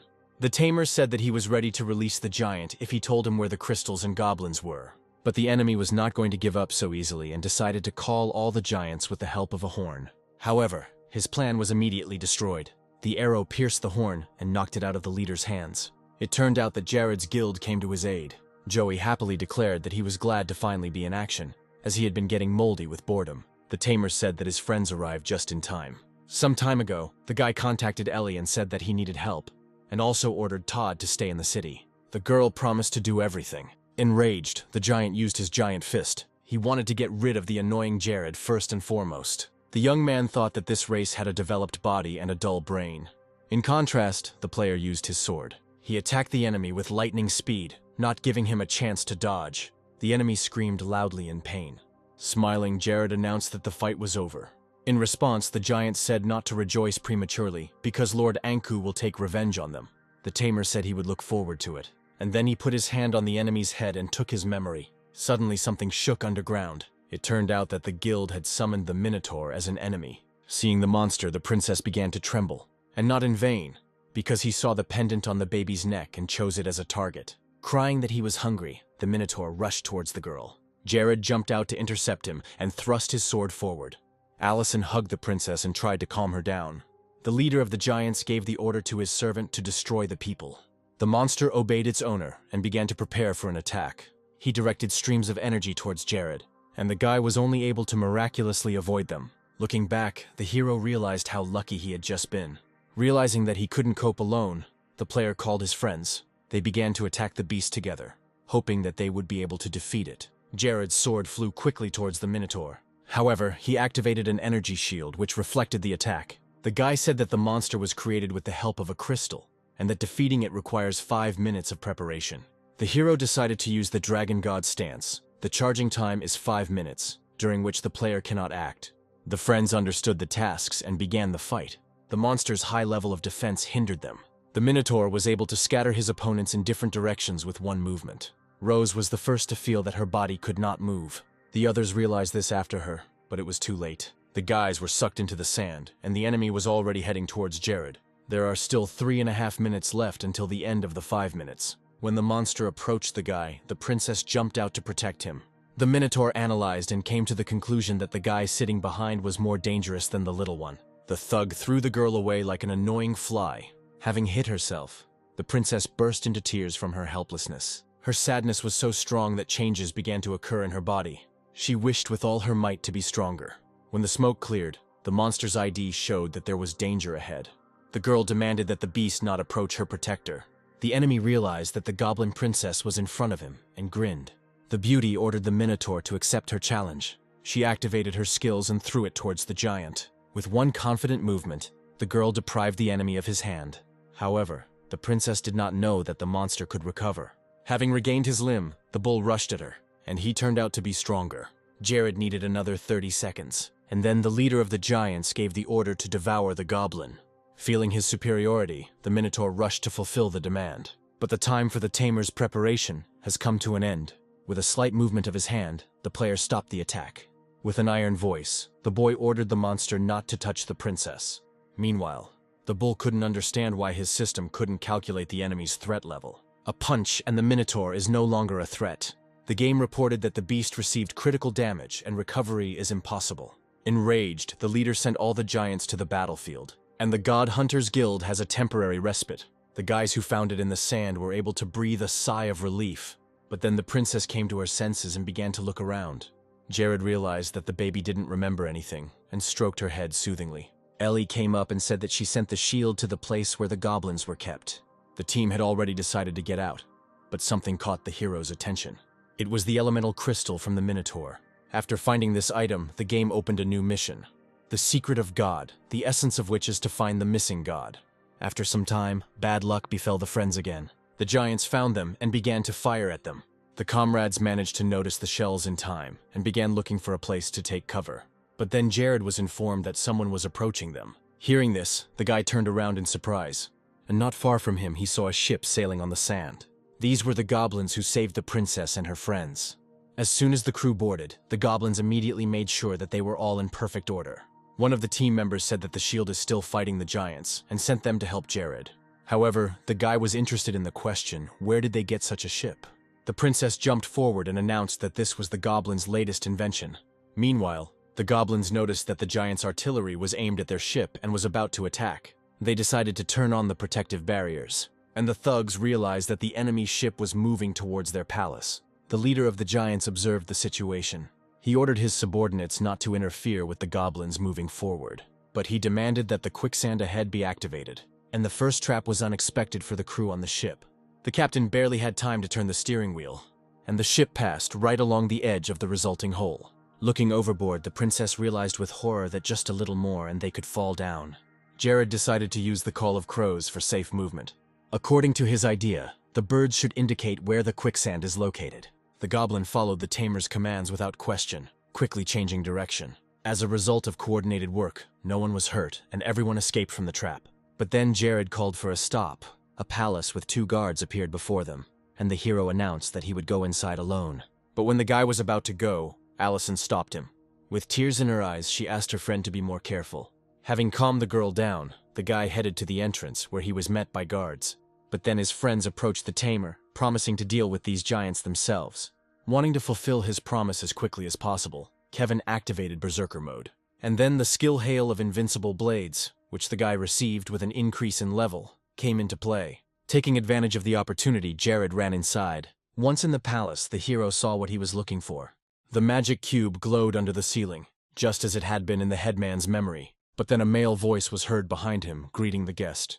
The stranger threw a member of his guild at Jared's feet, who remained alive only by a miracle. The trainer picked up the boy in his arms and asked him to hold on for a bit. And the enemy was already prepared for battle.